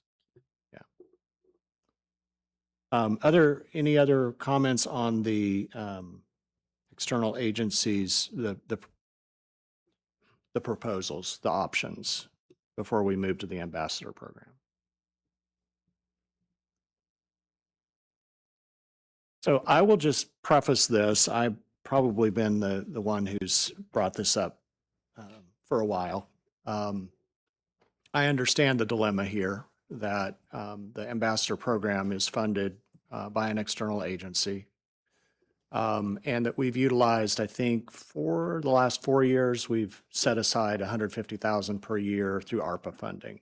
They receive a total, a little over 300,000. 300,000, okay. So my reason for thinking of this program a little differently than an external agency program, so it is under the fiscal responsibility of an external agency. But I'm concerned that the value add of this program to downtown, I think, has been extraordinary. And so my question in this process was, are there ways that we could add some funding for the subsequent year and then evaluate what that might look like in future budget years? And this goes back to, I guess, in part to ARPA. Is there a way to expand? I don't know all the answers to that. But when I think about the cross-section of this program and how it benefits so many different facets of not only downtown, but tourism, economic development, keeping businesses happy, reducing loitering, keeping downtown clean. I'm probably trying to push it into a different category than external agency funding, even though I know it's a program funded under an external agency. So I just wanted to give that overview as to why I think this is important. I wouldn't typically raise a program if I didn't see the intersectional value of it. But I just wanted to be candid about that as we consider this. And again, they need to know what funding they can count on and what they can't so that they can plan as well. Ms. Turner? Thank you, Mr. Mayor. This program was included in ARPA, so if we have additional dollars, but it has to be expended. So we say December 31st, but for an external agency, it'll have to be expended by November 30th to ensure that we meet our deadlines. But what they asked for was for the full year. So this would Right. not fund the full year because all the ARPA funds have to be expended by December 31st. Thank you. And I also recognize that if we were to fund this at any level, we would have to find that funding somewhere. So, Ms. Powers? On that. And so I've heard a lot of great people talk about the ambassador program, and especially people that live downtown, how they keep it clean and what they're doing. So, I look at this as a partnership with our city. But if that goes away, wouldn't the city have to pick up and do all the cleaning downtown? So at some point in time, if that goes away, we are going to have more expenses to do this type of thing. And I think they do a great job. And from what I understand, businesses downtown and property owners downtown are also donating funds to this program. So, if it goes away, I don't think those people would be donating money to the city of Roanoke to do our cleanup. So I do think this is something important that we really should look at. So I will add to that, just in looking through the funding sources. So probably 250,000 of it, I think, comes from the downtown service district. And if we were to, not suggesting this, but if we were to raise that amount, potentially more could go to that. The Downtown Roanoke Inc. Foundation contributes to that. The city has certainly been a partner in that. And then Visit Virginia's Blue Ridge. Yeah. Yeah, and I would, just to be candid, I think they could give more. Thank you.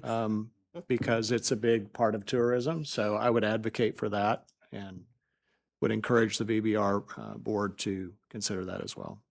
I would like to kind of second your emotion about the ambassador program, but I also want to add that I think they do a really great job of outreach, especially with the homeless population that's been in downtown.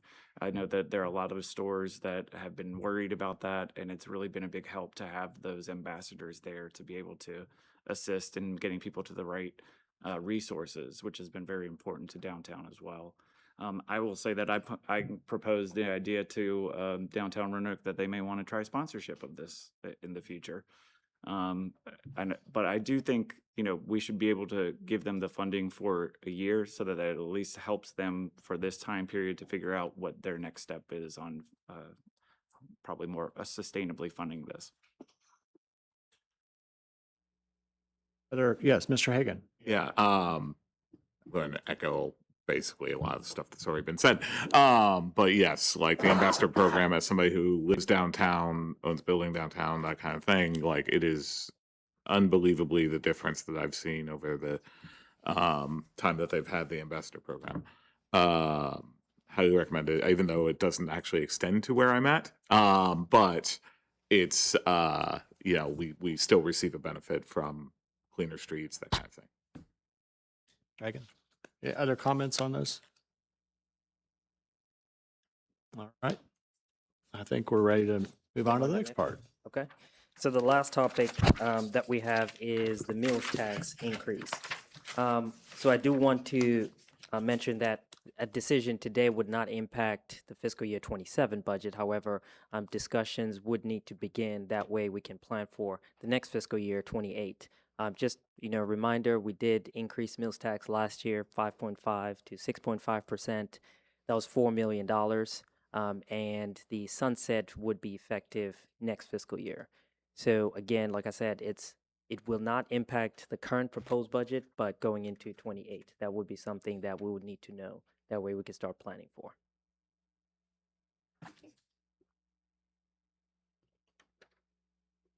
Thank you. We're sorry to interrupt, Mr. Kosecki. What we've just been handed is outlines the three options. Okay. And recommendations. So thank you. That was quick, Alan. Do you have a printer over there too? So as Mr. Kosecki said, we'll need to keep in mind the meals tax increase and the scheduled sunset in fiscal year 28. Our budgeting process is not just annual, it's multi-year. And we need to keep that in mind as we look forward and as we consider these, the slowdown in revenue, what our other revenue options are, how we support and grow our tax base, and all the considerations that are a part of that. Any conversation at this point related to the meals tax?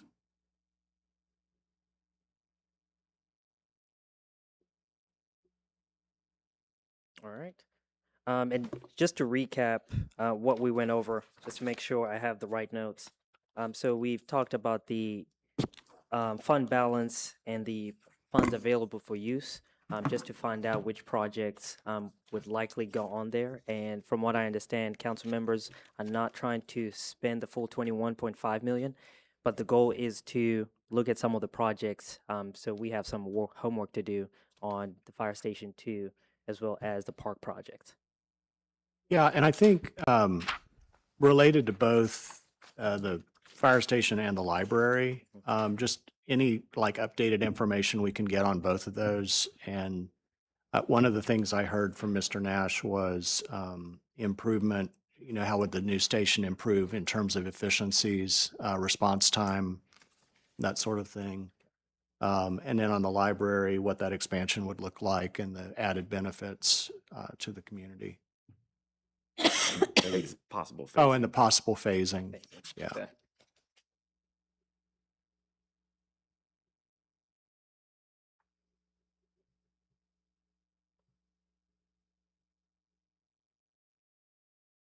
Okay. And then the other item, we mentioned the ambassador program. So that was something that Ms. Turner will work on looking at the ARPA funding, but then to determine it has to be expended by November if we do move forward with that program. Okay. Any additional topics of discussion for today? I have one more question. Yeah, I'm Ms. Powers. sorry. I'm always You're fine. thinking ahead. And now's the time.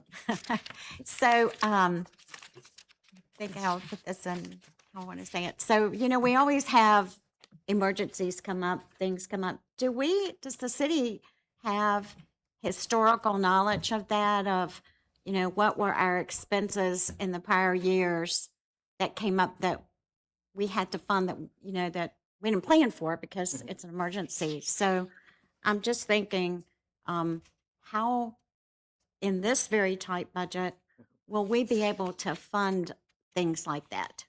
So that's where the managed hiring comes in, because if we have approximately $7 to $8 million, again, we're not planning on fully staffing every department, so we'd have to take it case by case, as we've mentioned in our briefings. So that $7 to $8 million will be able to address utilities, your fleet fuel. And I mentioned at the community meeting, we spend about 8,000 gallons a week, and we know the budget is not sufficient, so we just manage that month to month based on what we spend. I'm sorry, Mr. Kaseki. Okay, Ms. Powers, we also ensure that we have a small amount set aside, I shouldn't say small, but an amount set aside in our capital contingency because, we can't plan on a boiler going out or a roof. So we always have contingency built into to our budget for capital in particular. I would just add that if for some reason we are not able to handle any unforeseen expenditure, then we would reduce the expenditure level to accommodate. Yep, and that goes back to actually managing the budget, because if we see that there's a significant decline in our revenue, then we know that we're going to have to look at it from an expenditure side, and which could include cutting significantly. Important question. Thank you. Any other questions? Yeah, Mr. Nash. And I'm just curious, but with like the cost of like gasoline and diesel for our vehicles, we pay the exact same rate that you see. Like, do we pay the same? Like, if we see diesel's like $5.30, like $5.30 a gallon for our trucks that all require diesel, are we paying $5.30, or is there a different? I think we get a slight discount, but it's still almost double what we were paying. Yeah. But I have to get the exact amount. But I think we do get a slight discount, but it's still double I than was what we wondering were like, paying. the quantity we have to purchase. Yeah. 'Cause we got big vehicles. It's still I like, mean, yeah, we're yeah. feeling it. Yeah. And that's from gasoline as well as electricity. Electricity has gone up significantly. Other questions? Well, I'd like for all the budget management team to come up. Come on. Come on. Don't be shy. Ms. Ferguson, come on up.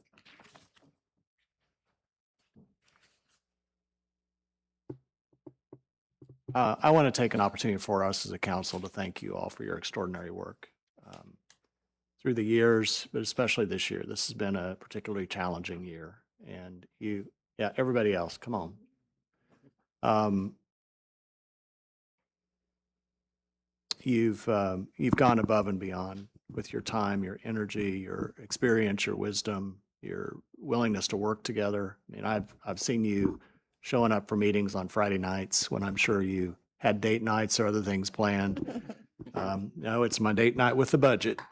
And weekends, and we're near the finish line on this, and we continue to have very challenging conversations about how to prioritize this funding. But I wanted to make sure that you all know, Ms. Turner, your team, Aki, Mr. Stovall, all of you.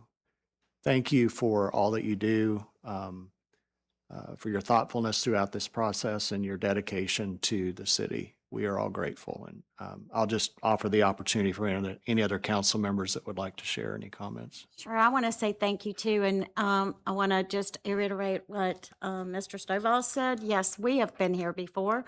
I remember those sleepless nights myself, turning over in my brain, what can I cut and where can I do? And it is hard. And you guys have, all of you have done an incredible job. You've answered all my questions. I apologize for all the emails I've sent you, but you were all very quick to respond, and I really do appreciate each and every single one. I would like to thank them, but I think we should all give them a standing ovation.